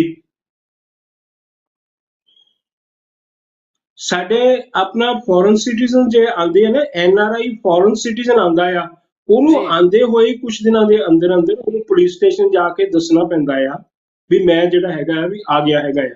ਲੇਕਿਨ ਜੀ PIO ਦੇ ਲਈ 180 ਡੇਜ਼ ਤੱਕ ਜ਼ਰੂਰਤ ਨਹੀਂ ਹੈਗੀ, 180 ਡੇਜ਼ ਤੋਂ ਬਾਅਦ ਜ਼ਰੂਰਤ ਹੈਗੀ ਆ। And he has to register with the approved authority within 30 days of completion of 180 days। ਇਹਦਾ ਜੀ ਮਤਲਬ ਜੀ 180 plus 30 210 ਦਿਨਾਂ ਦੇ ਅੰਦਰ ਅੰਦਰ ਉਹਨੂੰ ਦੱਸਣਾ ਚਾਹੀਦਾ ਹੈ। ਠੀਕ ਹੈ ਜੀ। 180 ਡੇਜ਼ ਤੋਂ ਬਾਅਦ 10 ਦਿਨਾਂ ਦੇ ਅੰਦਰ ਅੰਦਰ ਇਨਫੋਰਮ ਕਰ ਦੇ ਕਿ ਮੈਂ ਇੱਥੇ ਇੰਨੇ ਦਿਨ ਤੋਂ ਉੱਪਰ ਰਹਿ ਗਿਆ ਤੇ ਮੈਨੂੰ ਉਹ ਦੇ ਦੇਣ ਜੋ ਵੀ ਰਜਿਸਟ੍ਰੇਸ਼ਨ ਨੰਬਰ ਵਗੈਰਾ ਦੇਣਾ। ਹਾਂਜੀ ਹਾਂਜੀ।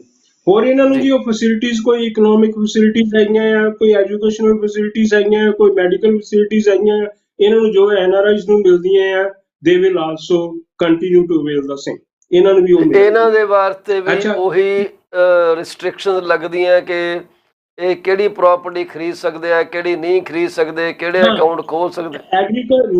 Agriculture and plantation, main agriculture and plantation.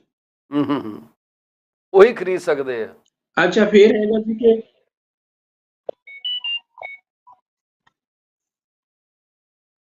ਜਿਹੜੀਆਂ ਵੀ ਇਹਨਾਂ ਨੂੰ ਫੈਸਿਲਿਟੀਜ਼ ਮਿਲਦੀਆਂ ਆ NRIs ਨੂੰ, ਕੋਈ ਪ੍ਰਾਪਰਟੀ ਪਰਚੇਜ਼ ਕਰਨ ਦੇ ਲਈ ਜਾਂ ਹੋਰ ਕੋਈ ਇੱਥੇ ਕੰਮ ਕਰਨ ਦੇ ਲਈ, EMPLOYMENT ਕਰਨ ਦੇ ਲਈ, ਆਪਣਾ ਜਿਹੜਾ ਹੈਗਾ ਪ੍ਰਾਪਰਟੀ ਸੇਲ ਕਰਨ ਲਈ, ਉਹ ਕਰ ਸਕਦੇ ਆ other than agriculture property and plantation, ਉਹਦੇ ਤੋਂ ਬਿਨਾਂ ਇਹ ਕਰ ਸਕਦੇ ਨੇ।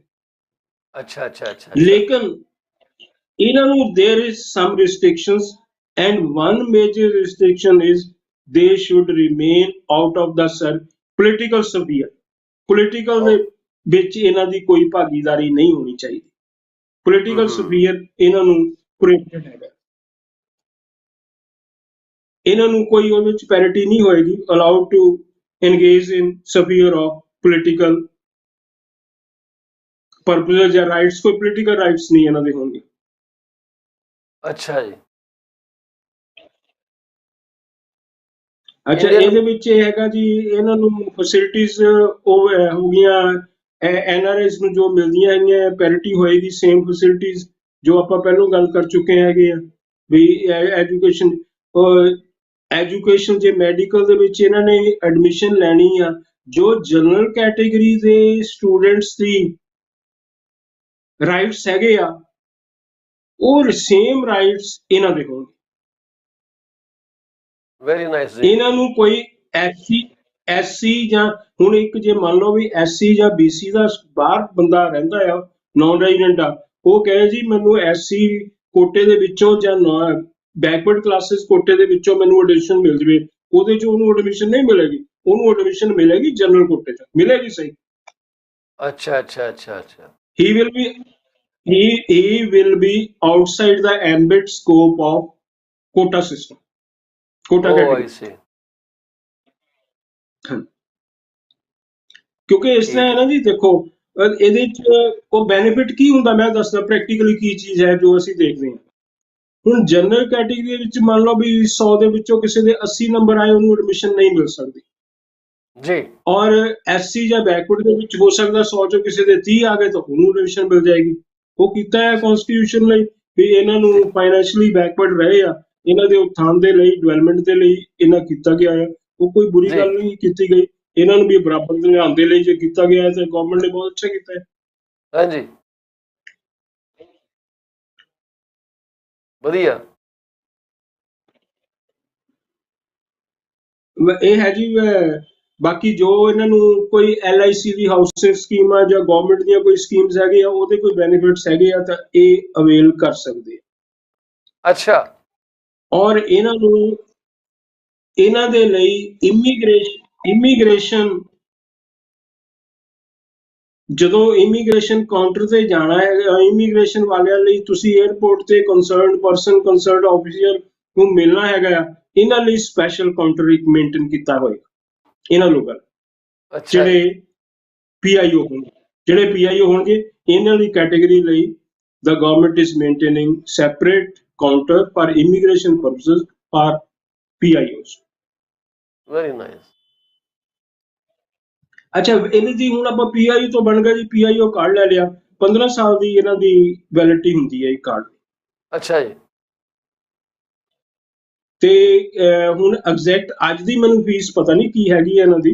ਜੀ ਫੀਸ ਜੋ ਮੇਰੇ ਨੌਲੇਜ ਹੈਗੀ ਆ, ਉਹ ਹੋ ਸਕਦਾ ਉਹ ਘਟੀ ਹੋਵੇ ਜਾਂ ਵਧੀ ਹੋਵੇ, ਘਟੀ ਹੋਏਗੀ ਜੀ ਵਧੀ ਤਾਂ ਨਹੀਂ ਹੋਏਗੀ। 15,000 ਰੁਪਇਆ ਫੀਸ ਹੁੰਦੀ ਸੀ 18 ਸਾਲ ਤੋਂ ਅਡਲਟ ਬੰਦੇ ਦੇ ਉੱਪਰਲੀ। ਜੇ 18 ਅੱਛਾ ਸਾਲ ਜੀ। ਤੋਂ ਨੀਚੇ ਹੈਗਾ ਆ, ਉਹਦੀ 7500 ਸੀ, 7500। ਹੋ ਸਕਦਾ there may be 7500 some changes, decrease and increase. ਅੱਛਾ ਜੀ। ਅੱਛਾ, ਇਹ ਹੁਣ ਆਪਾਂ NRI ਲੈ ਲਿਆ ਜੀ। NRI ਦੇ ਵਿੱਚ ਮੇਨ ਕਨਕਲੂਡ ਕਰੀਏ ਵੀ ਦੋ ਤਰ੍ਹਾਂ ਦੇ ਹੁੰਦੇ ਆ, ਇੱਕ NRIs with Indian citizenship, NRIs ਜੀ ਵਿਦ ਫੋਰਨ ਸਿਟੀਜ਼ਨਸ਼ਿਪ। ਜੀ PIOs ਆਪਾਂ ਲੈ ਲਿਆ ਵੀ ਜਿਹੜੇ ਇੰਡੀਅਨ ਓਰੀਜਨ ਦੇ ਹੋਣ, ਵੀ ਜਿਹੜਾ ਆਪ ਕਿਸੇ ਟਾਈਮ ਵੀ they are holding and were holding Indian passport, ਜਾਂ ਉਹਨਾਂ ਦੇ ਪੇਰੈਂਟਸ ਜਿਹੜੇ ਇੰਡੀਅਨ ਸਿਟੀਜ਼ਨਸ ਹੋਣ, ਗ੍ਰੈਂਡ ਪੇਰੈਂਟਸ ਇੰਡੀਅਨ ਸਿਟੀਜ਼ਨ ਹੋਣ, ਔਰ ਜਾਂ ਉਹਨਾਂ ਦੀ ਜਿਹੜੀ ਸਪਾਈਸ ਹੈਗੀ ਆ ਉਹ PIO ਹਾਂਜੀ ਹੈਗੀ ਆ, ਉਹ ਲੈ ਸਕਦੇ। ਹੁਣ ਥਰਡ ਟਰਮ ਇਜ਼ ਓਵਰ, ਜਿਹਨੂੰ OCI ਕਹਿੰਦੇ ਆ, ਓਵਰਸੀਜ਼ ਸਿਟੀਜ਼ਨਸ਼ਿਪ ਆਫ ਇੰਡੀਆ। ਜੀ ਓਵਰਸੀਜ਼ ਸਿਟੀਜ਼ਨਸ ਆਫ ਇੰਡੀਆ ਜਿਹੜੀ ਹੈਗੀ ਆ, ਇਹ ਦਸੰਬਰ 2005, ਮੇਰਾ ਖਿਆਲ ਸ਼ਾਇਦ 2 ਦਸੰਬਰ ਦਾ ਹੋਏਗਾ ਜਾਂ ਥੋੜਾ ਅੱਗੇ ਪਿੱਛੇ ਹੋਏਗਾ, most probably it may be 2 ਦਸੰਬਰ 2005 ਨੂੰ ਇਹ ਕੀਤਾ ਗਿਆ ਸੀਗਾ। ਜੀ ਇਹ ਸਕੀਮ ਉਦੋਂ ਲਾਂਚ ਕੀਤੀ ਗਈ ਸੀ। ਇਹਦੇ ਲਈ ਇਹ ਹੈਗਾ ਜੀ ਕਿ ਜਿਹੜਾ ਹੈਗਾ ਕਨਸਟੀਟਿਊਸ਼ਨ ਆਫ ਇੰਡੀਆ ਪਰਮਿਟ ਕਰਦਾ ਹੈਗਾ ਆ, ਜੇ ਫੋਰਨ ਸਿਟੀਜ਼ਨ ਵੀ ਕੋਈ ਹੈਗਾ ਆ, ਉਹ ਜੀ ਇੰਡੀਅਨ ਸਿਟੀਜ਼ਨਸ਼ਿਪ ਲੈ ਸਕਦਾ ਹੈ। Otherwise than citizens of Bangladesh and Pakistan, ਜੇ ਬੰਗਲਾਦੇਸ਼ ਦਾ ਪਾਕਿਸਤਾਨ ਦਾ ਕਵੇ ਵੀ ਮੈਨੂੰ ਸਿਟੀਜ਼ਨਸ਼ਿਪ ਦੇ ਦਿਓ, ਉਹ ਨਹੀਂ ਮਿਲੇਗੀ। ਇਹ ਕੈਨੇਡੀਅਨ ਦੋ ਬੰਦਾ ਸਾਡਾ ਕੰਟਰੀਆਂ ਹੈਗਾ ਆ ਐਗਜ਼ੈਂਪਟ ਕੋਈ ਨੇ ਕਈ ਇੰਡੀਅਨ ਚੀਜ਼ਾਂ ਤੋਂ। ਓਰੀਜਨ ਦਾ, ਹਾਂਜੀ ਹਾਂਜੀ, ਉਹ ਜੇ ਜਾਂਦਾ ਆ, ਉਹਨਾਂ ਨੂੰ ਜੀ ਇਹ ਜੀ ਨਹੀਂ ਮਿਲੇਗੀ। ਤੇ ਇਹਨਾਂ ਲੋਕਾਂ ਨੂੰ ਜਿਹੜੇ ਪਹਿਲੋਂ ਆਪਾਂ ਕਰੀਏ ਜੀ ਕਿ ਇਹਦੇ ਵਿੱਚ ਇਹ ਕੀ ਕੰਮ ਨਹੀਂ ਕਰ ਸਕਦੇ ਇੱਥੇ ਇੰਡੀਆ ਦੇ ਵਿੱਚ, ਇਹਦੇ ਜਾਨੀ ਇਹਨਾਂ ਨੂੰ ਰਿਸਟ੍ਰਿਕਸ਼ਨ ਕੀ ਹੈਗੀ ਹੈ ਜੀ ਇਹਨਾਂ ਲਈ। OCI ਲਈ they are not entitled to vote ਨਹੀਂ ਕਰ ਸਕਦੇ। ਅੱਛਾ ਕਿਸੇ ਇਲੈਕਸ਼ਨ ਦੇ ਵਿੱਚ ਐਜ਼ ਏ ਕੈਂਡੀਡੇਟ ਪਾਰਟਿਸਿਪੇਟ ਨਹੀਂ ਕਰ ਸਕਦੇ। ਹੂੰ ਔਰ ਥਰਡ ਇਹ ਹੈ ਵੀ ਕੋਈ ਇਹ ਕਨਸਟੀਟਿਊਸ਼ਨਲ ਪੋਸਟ ਨਹੀਂ ਲੈ ਸਕਦੇ।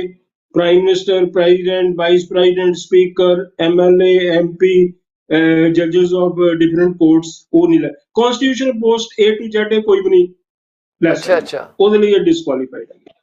ਉਹ ਹਾਂਜੀ, ਸੀ ਤੇ ਹੁਣ ਇਹ ਆ ਗਿਆ ਜੀ ਇਹਨਾਂ ਦੇ ਤਿੰਨ ਆ ਗਏ ਆਪਣਾ ਡੀਮੈਰਿਟਸ। ਜੀ ਡੀਮੈਰਿਟਸ ਨਹੀਂ ਅਸੀਂ ਕਹਿ ਸਕਦੇ, ਡੀਮੈਰਿਟਸ ਦਾ ਇਹਦੇ ਵਿੱਚ ਕੋਈ ਨਹੀਂ ਹੈਗਾ। ਇਹ ਕਹਿ ਸਕਦੇ ਹਾਂ ਕਿ they are restricted to do these things, ਇਹ ਰਿਸਟ੍ਰਿਕਟਡ ਨਹੀਂ ਕਰ ਸਕਦੇ। ਹੁਣ ਅੱਛਾ ਇਹਨਾਂ ਜੀ ਨੂੰ ਦੇਖੋ, ਇਹਦਾ ਉਹ ਜਿਹੜਾ OCI Overseas citizen of India ਹੈ, ਜਿਹਦੇ ਪਾਸ ਸਿਟੀਜ਼ਨਸ਼ਿਪ ਇੰਡੀਆ ਦੀ ਹੈਗੀ ਆ। ਔਰ ਜੀ ਇਹਦੇ ਵਿੱਚ ਇੱਕ ਚੀਜ਼ ਹੋਰ ਵੀ ਆਪਾਂ ਐਡ ਕਰ ਲਈਏ, ਇਹ ਦੋ ਤਿੰਨ ਜੀ ਪੁਆਇੰਟਸ ਦੇ ਵਿੱਚ ਇੱਕ ਹੋਰ ਐਡ ਹਾਂਜੀ ਕਰ ਲਈਏ ਵੀ ਇੰਡੀਅਨ ਸਿਟੀਜ਼ਨਸ਼ਿਪ ਇੰਡੀਆ ਤੇ ਕਹਿੰਦੀ ਆ ਵੀ ਮੈਂ, ਤੁਸੀਂ ਦੂਸਰੇ ਦੇ ਕੰਟਰੀ ਦੇ ਸਿਟੀਜ਼ਨ ਹੈਗੇ ਹੋ, we are prepared to give you Indian citizenship other than Pakistan and provided we ਦੂਸਰੀ ਕੰਟਰੀ ਵੀ ਐਗਰੀ ਕਰਦੀ ਹੋਵੇ ਡੂਅਲ ਸਿਟੀਜ਼ਨਸ਼ਿਪ। ਜੇ ਜੀ ਅਗਲੇ ਦਾ ਬਾਹਰ ਹੈਗਾ ਆ ਉਸ ਕੰਟਰੀ ਦਾ, ਜੇ ਅਸੀਂ ਡੂਅਲ ਸਿਟੀਜ਼ਨਸ਼ਿਪ ਲੈਣ ਨਹੀਂ ਦੇਣੀ, ਫਿਰ ਉਹ ਇੰਡੀਅਨ ਸਿਟੀਜ਼ਨਸ਼ਿਪ ਨੂੰ ਨਹੀਂ ਮਿਲੇਗੀ। It has to be reciprocal. ਹਾਂ, ਰੈਸੀਪ੍ਰੋਕਲ ਨਹੀਂ, ਜੇ ਰੈਸੀਪ੍ਰੋਕਲ ਨਹੀਂਗਾ ਤਾਂ ਰੈਸੀਪ੍ਰੋਕਲ ਤਾਂ ਉਹ ਨਹੀਂ ਆਪਾਂ ਮਤਲਬ ਕਹਿ ਸਕਦੇ। ਐਕਸੈਪਟਡ ਨਹੀਂਗਾ। ਉਹ ਯਾਨੀ ਇਹ ਪਰਮਿਟ ਕਰੇ, ਹਾਂ ਇਹ ਪਰਮਿਟ ਕਰੇ ਵੀ ਸਾਡੀ ਜਿੱਦਾਂ ਕੈਨੇਡੀਅਨ ਸਿਟੀਜ਼ਨਸ਼ਿਪ ਲੈ ਹੋਣ ਦੇ ਨਾਲ ਉਹ ਇੰਡੀਆ ਦੇ ਲੈ ਸਕਦਾ, ਇਟਲੀ ਦੇ ਜੀ ਹੋਣ ਦੇ ਨਾਲ ਉਹ ਇੰਡੀਆ ਦੀ ਲੈ ਸਕਦਾ ਹੈ। ਉਹ ਸਿਟੀਜ਼ਨਸ਼ਿਪ ਫੋਰਨ ਕੰਟਰੀ ਨੂੰ ਕੋਈ ਇਤਰਾਜ਼ ਨਹੀਂ ਹੋਣਾ ਚਾਹੀਦਾ। ਜੀ ਸਮਝ ਗਿਆ ਜੀ। ਅੱਛਾ, ਫਿਰ ਇਹਨੂੰ ਦੇਖੋ, ਇਹਦੇ ਬੈਨੀਫਿਟਸ ਹੈਗੇ ਨੇ, ਔਰ ਮੇਰਾ ਖਿਆਲ ਤਾਂ ਵੀ ਕਾਫੀ ਲੋਕਾਂ ਨੇ ਉਹ ਅਵੇਲ ਕੀਤਾ ਆ ਇਸ ਕਾਰਡ ਨੂੰ, ਔਰ ਜਿਨ੍ਹਾਂ ਨੇ ਨਹੀਂ ਕੀਤਾ, ਮੇਰੀ ਰਾਏ ਤਾਂ ਇਹੀ ਹੈਗੀ ਹੈ ਕਿ ਦੇ ਮਸਟ ਗੋ ਫਾਰ ਇਟ। ਇਹਦੇ ਹੁਣ ਬੈਨੀਫਿਟਸ ਆਪਾਂ ਦੇਖਦੇ ਹਾਂ। ਬੈਨੀਫਿਟਸ ਕੀ ਆ ਵੀ ਉਹਦੇ ਲਈ ਮਲਟੀਪਲ ਐਂਟਰੀਜ਼ ਲਾਈਫ ਟਾਈਮ ਦੇ ਲਈ ਇੰਡੀਆ ਦੇ ਵਿੱਚ ਆਉਣ ਲਈ ਕੋਈ ਇਹਨਾਂ ਨੂੰ ਵੀਜ਼ੇ ਦੀ ਜ਼ਰੂਰਤ ਨਹੀਂ ਹੋਈ। ਬਿਲਕੁਲ ਸਹੀ can ਗੱਲ, come ਉਦਾਂ ਹੀ ਹੋ ਗਿਆ ਜਿਵੇਂ, multiple ਅੱਛਾ times ਕਿਉਂਕਿ ਉਹ in ਜਿਹੜਾ lifetime। PIO ਸੀਗਾ ਉਹ 15 ਸਾਲ ਲਈ ਵੈਲਿਡ ਸੀਗਾ, OCI ਸਾਰੀ ਉਮਰ ਵਾਸਤੇ ਹੈ। ਹਾਂਜੀ ਹਾਂਜੀ, ਨਹੀਂ ਜੀ ਨਹੀਂ, ਉਹ ਇਹ ਪ੍ਰਜ਼ਿਊਮ, ਇਹ ਲਾਅ ਇਹ ਪ੍ਰਜ਼ਿਊਮ ਕਰਦਾ ਆ ਵੀ ਉਹ ਜਿਹੜਾ ਬੰਦਾ ਹੋਏਗਾ ਉਹ ਨੈਚੁਰਲੀ ਜੇ ਕਿ 15 ਸਾਲ ਤੋਂ ਬਾਅਦ ਅੱਗੇ ਕਰੇਗਾ ਤਾਂ ਫਿਰ ਹੀ ਬੈਨੀਫਿਟ ਉਹ ਅੱਗੇ ਟਰੈਵਲ ਕਰੇਗਾ ਨਾ। ਹੂੰ ਜੇ ਠੀਕ ਆਪਾਂ ਹੈ। ਇਹਦੀ ਯਾਨੀ ਉਹਦੀ ਵਰਡ ਟੂ ਵਰਡ ਦੇਖੀਏ ਤੇ 15 ਸਾਲ ਦੇ ਕੰਪਲੀਟ ਹੋ ਕੇ ਨਹੀਂ ਬਣਨਾ ਚਾਹੁੰਦਾ, ਪਰ ਲਾਅ ਇਹ ਕਹਿੰਦਾ ਵੀ 15 ਸਾਲ ਤੋਂ ਇੰਪਲਾਈਡ ਫਰੋਮ ਦਾ ਵਰਡਿੰਗ ਯਾਨੀ ਕੰਡਕਟ ਤੋਂ ਇਹ ਕਹਿ ਸਕਦੇ ਆ ਵੀ ਉਹ 15 ਸਾਲ ਤੋਂ ਬਾਅਦ ਨੈਚੁਰਲੀ ਬੰਦੇ ਨੂੰ ਜਿਹਨੂੰ ਬੈਨੀਫਿਟ ਮਿਲਦੀ ਹੈ ਉਹ ਰਿਨਿਊ ਕਰਾਏਗਾ, 15 ਸਾਲ ਤੋਂ ਬਾਅਦ ਵੀ ਲਾਈਫ ਲੌਂਗ ਚੱਲਦਾ ਰਹੇਗਾ। ਜੀ ਜੀ ਜੀ ਉਹ ਬੰਦਾ ਜਿਹੜਾ ਹੈਗਾ ਜੀ, ਇਹ ਇੰਡੀਆ ਦੇ ਵਿੱਚ ਆਪਣਾ ਜਿਹੜਾ ਹੈਗਾ ਆ ਕੋਈ ਵੀ ਕਾਰੋਬਾਰ ਸਟਾਰਟ ਕਰ ਸਕਦਾ ਹੈ, ਐਨੀ ਲੈਂਥ ਆਫ ਟਾਈਮ ਇੰਡੀਆ ਦੇ ਵਿੱਚ ਉਹ ਸਟੇ ਕਰ ਸਕਦਾ ਹੈ। Very nice. ਹੋਰ ਉਹਨੂੰ ਨਾਨ ਰੈਜ਼ੀਡੈਂਟਸ ਦੀ ਹੈਗੀ ਆ, ਪੈਰਿਟੀ ਵਿਦ NRI ਬਰਾਬਰਤਾ ਹੋਏਗੀ, ਇਕੁਐਲਿਟੀ ਹੋਏਗੀ, ਕੋਈ ਇਕਨੋਮਿਕ ਐਕਟੀਵਿਟੀਜ਼ ਦੇ ਲਈ, ਬਿਜ਼ਨਸ ਐਕਟੀਵਿਟੀਜ਼ ਦੇ ਲਈ, ਐਮਪਲਾਇਮੈਂਟ ਐਕਟੀਵਿਟੀਜ਼ ਦੇ ਲਈ, ਔਰ ਐਮਪਲਾਇਮੈਂਟ ਅਸੀਂ ਗਿਣੀ ਲਿਆ ਗਿਆ ਤੇ ਐਕਸੈਪਟ ਉਹੀ ਆ ਗਿਆ ਵੀ ਮੇਨ ਜਿਹੜਾ ਹੈਗਾ except acquisition of property called plantation and ਜੀ agriculture, ਉਹ ਕੰਮ ਨਹੀਂ ਇਹ ਕਰ ਸਕਦੇ, ਚਾਹੇ OCI ਆ, ਚਾਹੇ PIO ਹੈ, ਚਾਹੇ ਨॉन रेजिडेंट ਆ, ਉਹ ਕੰਮ ਨਹੀਂ ਕਰ ਸਕਦੇ। ਇੱਕ ਵਾਰੀ ਦੁਬਾਰਾ ਔਰ ਰਿਪੀਟ ਇਹਦੇ ਕਰਿਓ ਇਲਾਵਾ ਇਹ ਆਪਣਾ ਵਤਸ ਸਾਹਿਬ। ਜੀ, ਇਹ ਦੇਖੋ ਦੁਬਾਰਾ ਨਾ ਜੀ ਕਿ ਰਿਪੀਟ ਕਰਿਓ ਇਹ ਕੀ ਬੰਦੇ ਨਹੀਂ ਕਰ ਜਿਹੜੇ ਸਕਦਾ ਹੈਗੇ ਆ, ਇਹ। ਇਹ ਇੰਡੀਆ ਦੇ ਵਿੱਚ ਐਗਰੀਕਲਚਰ ਲੈਂਡ ਅਕਵਾਇਰ ਨਹੀਂ ਕਰ ਸਕਦਾ ਹੂੰ ਔਰ ਪਲਾਂਟੇਸ਼ਨ ਅਕਵਾਇਰ ਨਹੀਂ ਕਰ ਸਕਦਾ। ਉਹ ਤਿੰਨਾਂ ਲਈ ਐਪਲੀਕੇਬਲ ਨੇ, PIO ਲਈ ਵੀ ਐਪਲੀਕੇਬਲ ਆ ਤੇ NRIs ਲਈ ਵੀ ਐਪਲੀਕੇਬਲ। ਠੀਕ ਹੈ। ਸੋ PIO ਹੋ ਗਿਆ, ਅੱਛਾ, OCI ਹੋ ਗਿਆ, ਇੱਕ ਆਪਣਾ ਇੱਕ ਤੀਸਰਾ ਵੀ ਹੈਗਾ ਮੇਰਾ ਖਿਆਲ ਕਾਰਡ ਤੁਸੀਂ ਜਿਹੜਾ ਦਿੰਦੇ ਸੀਗੇ। ਉਹ ਚਿੱਟ ਆਪਣਾ ਚਿੱਟ ਫੰਡ ਔਰ ਨਿਧੀਜ ਦਾ ਸੀਗਾ ਜੀ, ਆਲਰੇਡੀ ਗਵਰਨਮੈਂਟ ਨੇ ਉਹ ਜਿਹੜਾ ਹੈਗਾ ਬੈਂਡ ਉਹ ਆ। ਬਿਜ਼ਨਸ ਕਰਨਾ ਇੰਡੀਆ 'ਚ ਈਵਨ ਫॉर ਇੰਡੀਅਨ ਰੈਜ਼ੀਡੈਂਟ ਬੰਦ ਕਰਤਾ, ਇਸ ਕਰਕੇ ਉਹਨੂੰ ਕਹਿੰਦੇ ਨੇ। ਜੀ ਜੀ ਜੀ ਜੀ ਅੱਛਾ, ਇਹਦੇ ਇਲਾਵਾ any other benefit which may be given by the ministry of overseas Indians, ਜੀ overseas citizenship from time to time, ਕੋਈ ਵੀ ਉਹ ਬਾਅਦ ਦੇ ਵਿੱਚ ਜਿਹੜਾ ਦਿੱਤੀ ਦੇ ਸਕਦੇ ਆ ਉਹ ਇਹਦੇ ਵਿੱਚ ਇਨਕਲੂਡ ਹੋ ਜਾਏਗਾ। ਉਹ ਆਈ ਸੀ। ਅੱਛਾ, ਇਹ ਬੰਦਾ ਜਿਹੜਾ ਹੈਗਾ ਜੀ, ਜਿਹੜੇ ਸਾਡੇ OCIs ਹੈਗੇ ਆ, they are entitled to apply for Indian citizenship. Indian citizenship ਉਹਨਾਂ ਨੇ ਜਿਹੜਾ ਹੈਗਾ ਆ ਉਹ ਰਜਿਸਟਰਡ ਹੋਣ OCI ਦੇ ਲਈ 5 ਸਾਲ ਦੇ ਲਈ, ਜੀ ਔਰ 5 ਸਾਲ ਦੇ ਵਿੱਚ and has been in India for 1 year।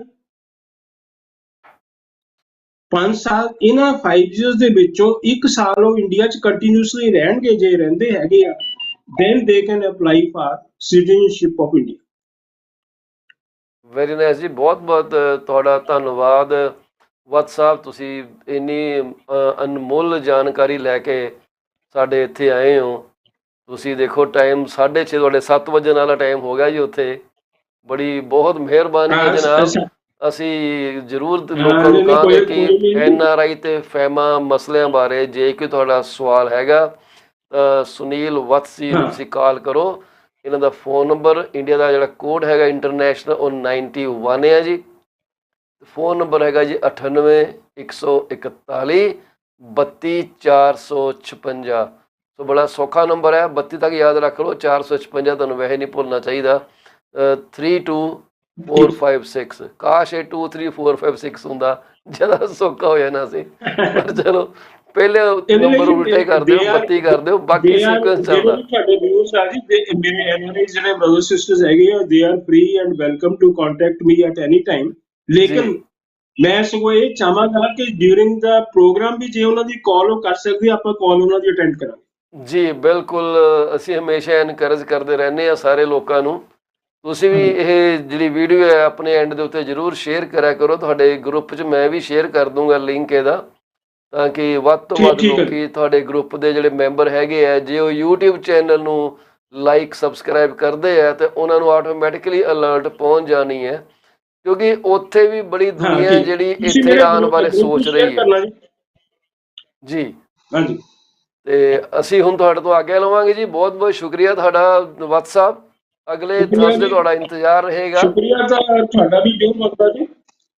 ਬਹੁਤ ਖੁਸ਼ੀ ਹੋਈ ਵੀ ਦੇਖੋ ਸਾਡੀ ਫਰਟਰਨਿਟੀ ਹੈਗੀ ਹੈ, ਜਿਹੜੇ ਲੋਕ ਬਾਹਰ ਰਹਿੰਦੇ ਨੇ ਅਸੀਂ ਉਹਨਾਂ ਦੀ ਸੇਵਾ ਦੇ ਲਈ we are always at their disposal and in ਜੀ। ਸਰਵਿਸ ਉਹਨਾਂ ਦੇ ਹੈਗੇ ਆ। ਜਦੋਂ ਮਰਜ਼ੀ ਉਹ ਮੈਨੂੰ ਕੰਟੈਕਟ ਕਰ ਸਕਦੇ ਆ, ਉਹ ਤੁਹਾਨੂੰ ਵੀ ਕੰਟੈਕਟ ਕਰ ਸਕਦੇ ਆ। ਜੇ ਕੋਈ ਪ੍ਰੋਬਲਮ ਆ ਤੇ ਤੁਹਾਨੂੰ ਦੱਸ ਦੇਣ, ਤੁਸੀਂ ਮੈਨੂੰ ਅੱਗੇ ਸ਼ੇਅਰ ਕਰ ਦਿਓ, ਮੈਂ ਉਹਦਾ ਐਡਵਾਈਸ ਬਣਾ ਕੇ ਇੱਕ ਨੋਟ ਬਣਾ ਕੇ ਤੁਹਾਨੂੰ ਭੇਜ ਦਵਾਂ। ਠੀਕ ਹੈ ਜੀ। ਹੁਣ ਸਾਨੂੰ ਇੰਨਾ ਪਤਾ ਹੈ ਕਿ ਜੀ ਜੇ ਅਸੀਂ ਹਿੰਦੁਸਤਾਨ 'ਚ ਕਿਸੇ ਲੀਗਲ ਪ੍ਰੋਬਲਮ 'ਚ ਫਸ ਗਏ ਤਾਂ ਸੁਨੀਲ ਜੀ ਨੂੰ ਸਿੱਧਾ ਫੋਨ ਖੜਕਾ ਦੇਣਾ 98141 ਹਾਂ ਨਹੀਂ ਨਹੀਂ, 32456। Always welcome. ਹਾਂਜੀ कहना जनाब सानू बचा ਓਕੇ लो, ਜੀ, हुण इत्थे ਥੈਂਕ ਯੂ फस ਵੈਰੀ गए ਮਚ। आगे। ਓਕੇ बहुत बहुत शुक्रिया जी। Thank you. ਅਸੀਂ ਇੱਕ ਛੋਟੀ ਜਿਹੀ ਬ੍ਰੇਕ ਲੈ ਕੇ ਮੁੜ ਕੇ ਵਾਪਸ ਆਨੇ ਆ। ਅਸੀਂ ਗੱਲ ਕਰਾਂਗੇ ਮੌਰਗੇਜ ਏਰੀਅਰਸ ਜਿਹੜੇ ਵੱਧ ਰਹੇ ਆ ਇੰਡਸਟਰੀ ਦੇ ਵਿੱਚ ਉਹਦੇ ਬਾਰੇ, ਤੇ ਜਿਹੜੀ ਪਿੱਛੇ ਜਿਹੜੇ ਆਪਣੇ ਬੈਂਕ ਆਫ ਕੈਨੇਡਾ ਦੇ ਗਵਰਨਰ ਟਿਫ ਮੈਕਲਮ ਸਾਹਿਬ ਨੇ ਕੀ ਸਟੇਟਮੈਂਟ ਦਿੱਤੀ ਹੈ, ਮੋਨਿਟਰੀ ਪਾਲਿਸੀ ਉਹਨਾਂ ਨੇ ਕੀਤੀ ਸੀ, ਅਸੀਂ ਉਹਦੇ ਬਾਰੇ ਕੁਝ ਗੱਲ ਕਰਨੀ ਚਾਹਾਂਗੇ। ਇੱਦਾਂ ਜੁੜੇ ਰਹੇ ਸਾਡੇ ਪ੍ਰੋਗਰਾਮ। ਅਸੀਂ ਹੁਣੇ ਮੁੜ ਕੇ ਵਾਪਸ ਆਏ।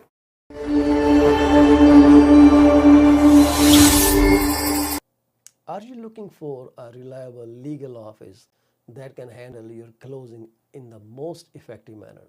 If yes, please get in touch with Rakesh Joshi at 416-213-8600. Joshi Law Office provides all the legal advices about real estate law, business law, immigration laws, notarization and affidavits, wills and trust. Give them a call today, 416-213-8600. Are you looking for reliable immigration services? If yes, contact Sukhi Paul at 647-296-4575 or office phone number 905-790-8877. They are located at 219-220 at 7956 Torban Road. It's right at the intersection of Torban Road and Steeles Avenue West.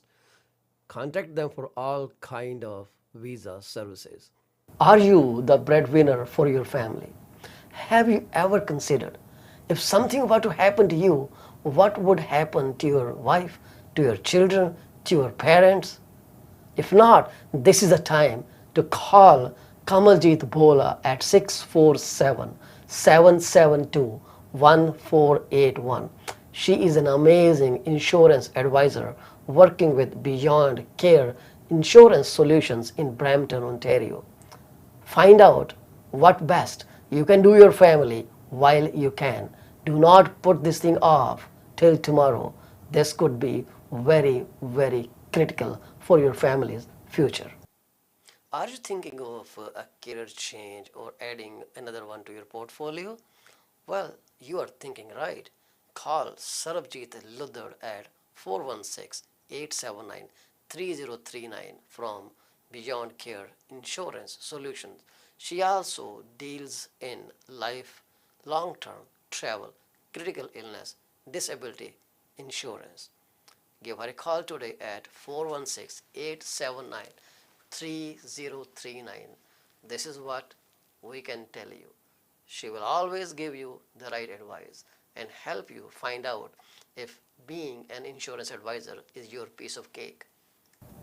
Are you thinking to sell your home and are concerned about depreciating values? Don't be.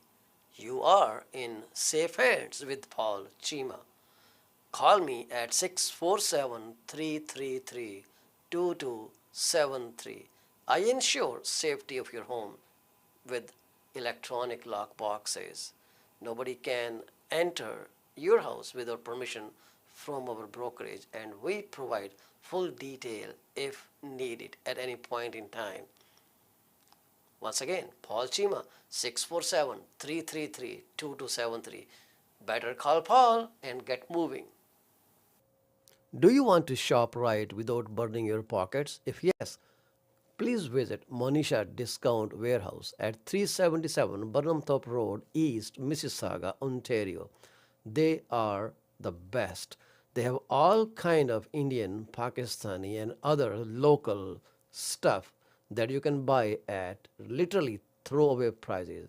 Contact them at 905 361 0773. Monisha Discount Warehouse. D.P. Jain is a well-known name in the fields of accounting. You can contact him today at his cell number 416-305-0080 or his office number 905-790-9327. Once you start working with him, you will never want to leave him. He is 5-star professional. Call him today. D.P. Jain Professional Corporation. PC24 RETV is heard over so many different channels. If you want to promote your business for free, call me at 647-333-2273. You can also send your artwork to contact@paulchima.com. We are here to be partners in your business success. 647-333-2273.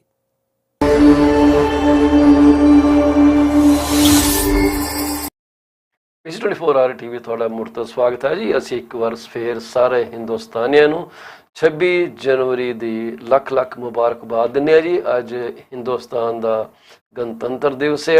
To each and everyone who is living anywhere in the world and is an Indian, happy Republic Day to you. 2023. This is 74th Republic Day. This is the day when Indian Constitution was adopted. And we are so proud of those dignitaries who made this happen. We just spoke with our partner from India, Mr. Sunil Vats, Solicitors and Advocates from Jalandhar City. Their phone number to call is 98141-32456. If you need any assistance with any legal matter in India, like even taxation, foreign exchange, Management Act, which is FEMA, and other non-resident Indian related matters, please do not hesitate to give him a call. I'm pretty confident you will get the best experience of working with him. So he is an extremely knowledgeable person. So we wanted to speak a bit about mortgage arrears. Mortgage arrears are on the rise, as was reported by Canadian Mortgage Trends, the data they obtained from different sources.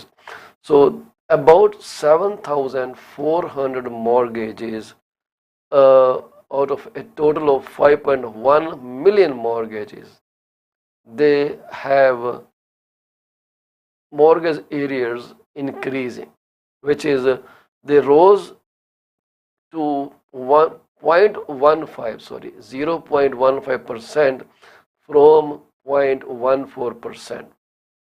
So these are those individuals who are behind their mortgage payments for a period of more than 3 months.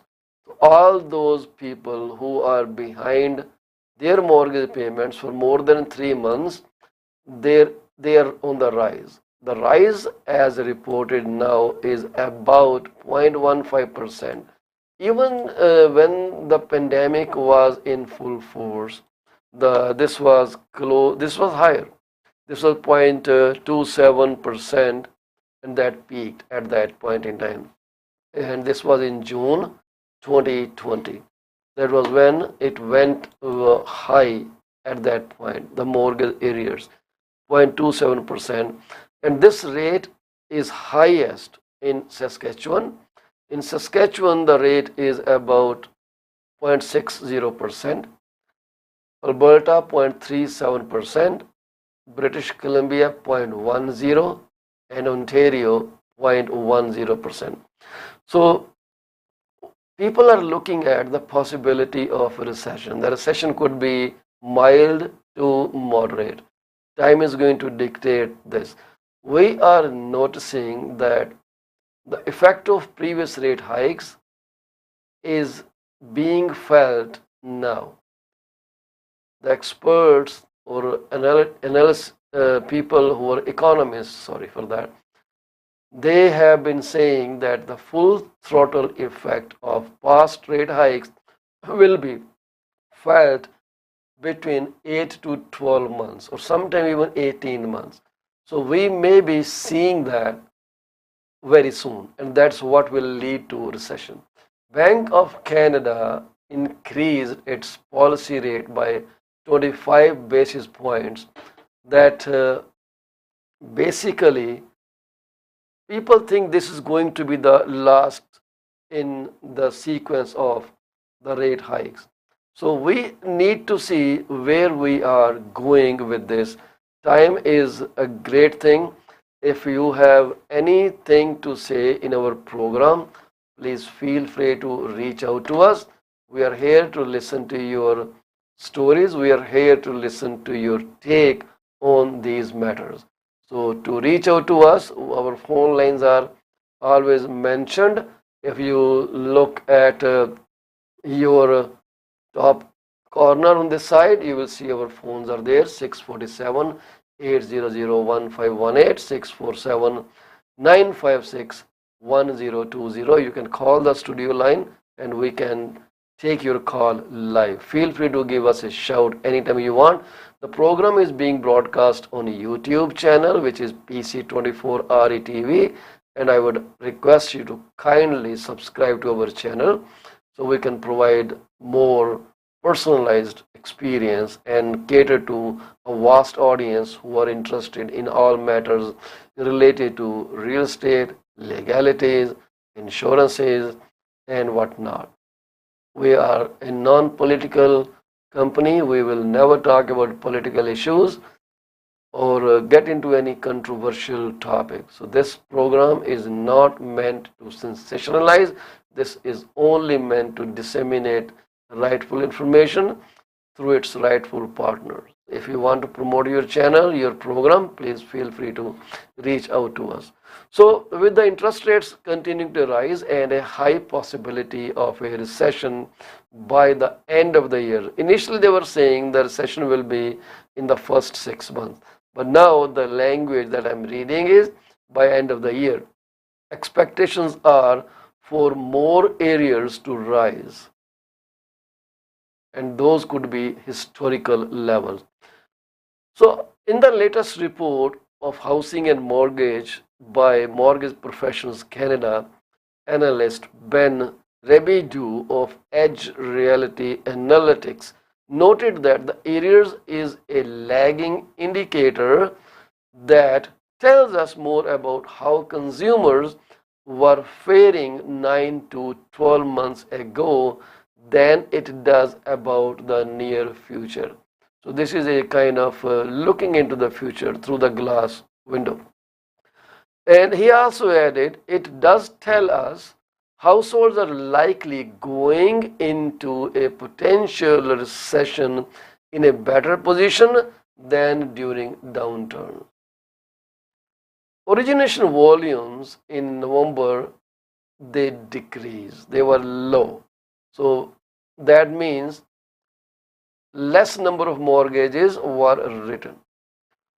So the adjusted growth rate is 0.29% in November, and this data comes from Statistics Canada being presented to you without any warranty or representation as to its accuracy.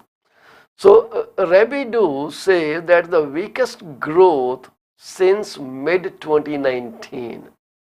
So the growth of 0.29% in November, as per Rebidu, which is an analyst with Mortgage Professionals Canada, he says this is the lowest since mid 2019. On an annual basis, growth slowed to 7.5% and is expected to decline further before the end of the year. That means less and less mortgages will be originating.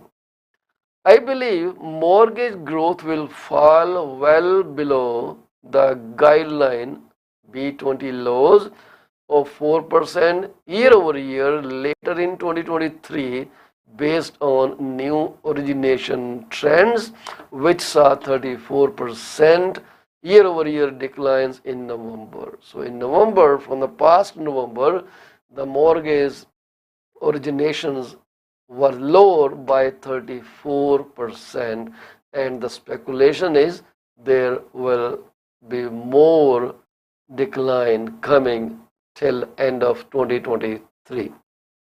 So variable rate mortgage borrowers, they plan to cut back on spending, and this is for everyone who has a variable mortgage right now.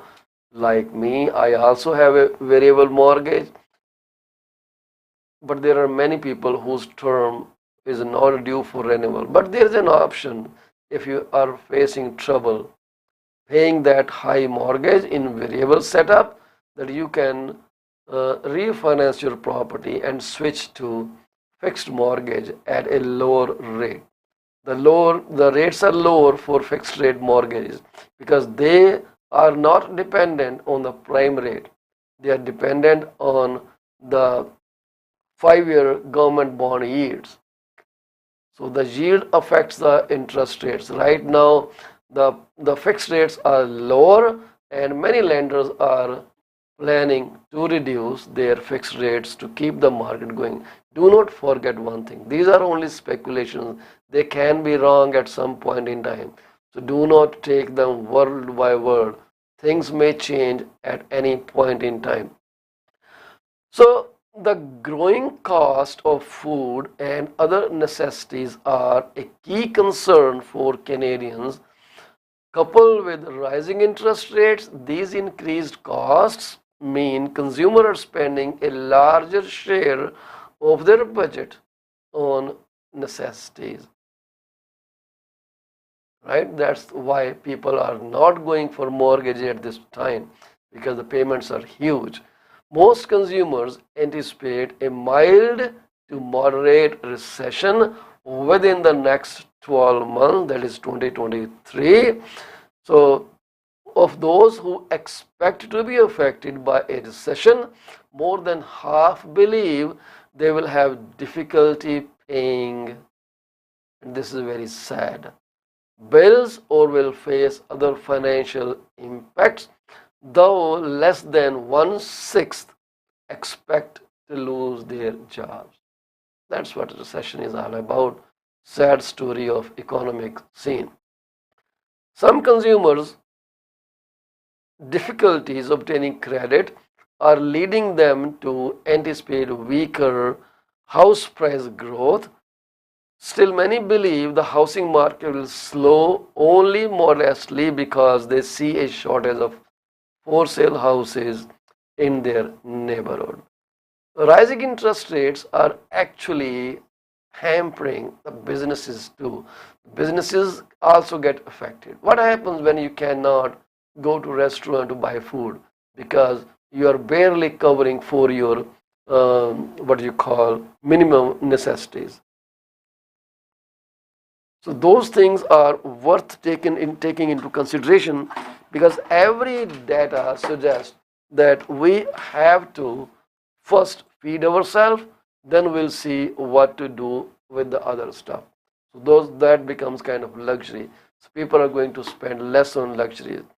So according to Bank of Canada's fourth quarter business outlook survey, which found overall sentiment among Canadian businesses at its lowest level since the pandemic, most businesses that are negatively affected expect their sales growth to weaken and in many cases decline.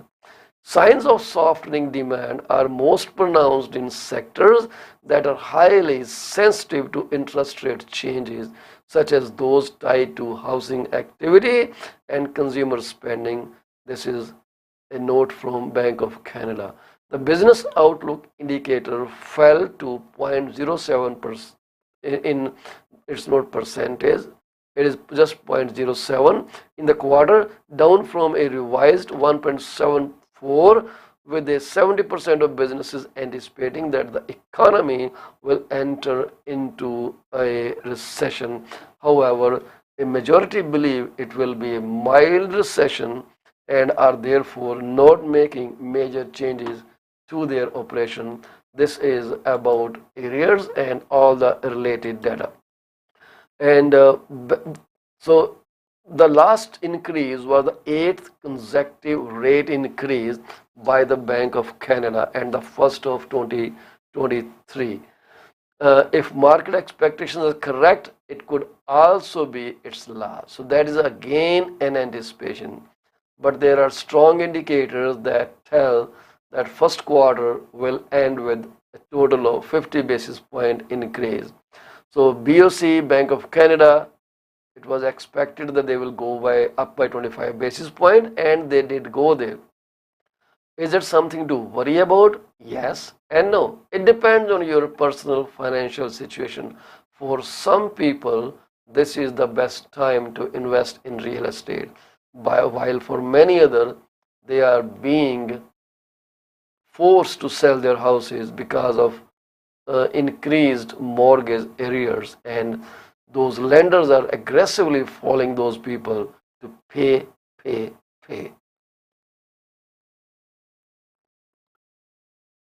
If economic developments evolve broadly in line with bank's outlook, which is Bank of Canada, Governing Council expects to hold the policy rate at its current level while it assesses the impact of the cumulative interest rate increases. So now they're thinking, if everything goes right, stay stable, we may not even change the rate. But this is just a vague statement. There are so many ifs, buts, variables attached to it, and at some point in time, you can expect them to go up by 25 basis point.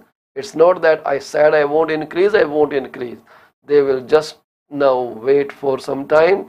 They are analyzing real-time data that comes to them. If that is a correct data, I don't know how reliable the data is on which these people base their opinion. So, well, let's see. And I sincerely pray that the rate hike cycle should stop and people should get a breather so that they can buy or maintain their houses. So while the bank reiterated that it is prepared to increase the policy rate further, most observers believe that will be unnecessary in the face of weaker economic conditions moving forward. The lagged impact of the aggressive interest rate increases in 2022 is expected to slow consumer spending and business investments in the year ahead. This is Nathan Zenzen's statement. He is Assistant Chief Economist at RBC Economics. We share their reports. The household debt service ratio will likely hit record levels this year in large part as households renew their mortgage at very high interest rates. So let us see what happens. And as per the Bank of Canada's forecast, bank expects consumer price index inflation to average 3.6% in 2023. Initially, they were expecting it 4.1% in the previous forecast, so it's a good indicator. 2.3% in 2024. That means after that, things will start turning around in a very aggressive way. This is our nature. We are being suppressed from buying houses. Once that pressure goes off, we are getting into the market very strongly. CPI inflation in Canada is still too high, but has declined from its recent peak.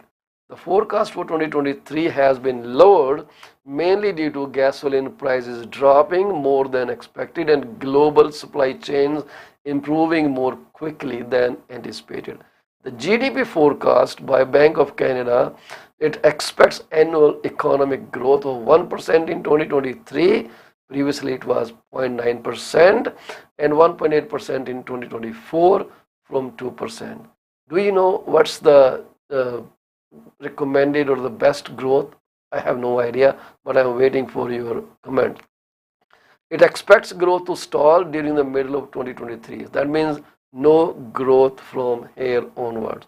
The bank also confirmed it will be publishing its summary of deliberation on its website on February 8, and that summary will provide more insight into Bank of Canada's decision making process. So that's all for today, guys. Times are tough for many people. If you can hold up, hold up. If you have to sell your property for any reason and want the best price, call me at 647-333-2273. I promise to maintain confidentiality and strive for your best interest. Thank you very much. And before I leave, I send my deepest condolences to the families of those whose family member left this world. May they get peace in their heavenly abode, and you get strength from Almighty to get over this big vacuum in your life. This is what defines us. We are born and we die. Like anything, nothing is permanent. We came here as a tourist, we'll go back as tourists. So maybe another world is waiting for us, another dimension is waiting for us. Who knows where we will be after we stop breathing on this planet. Wish you good luck, guys. Wish you health, happiness, prosperity, and please go to our PC24 RETV YouTube channel and do me a favor of liking and subscribing to that. Thank you very much. Bye-bye.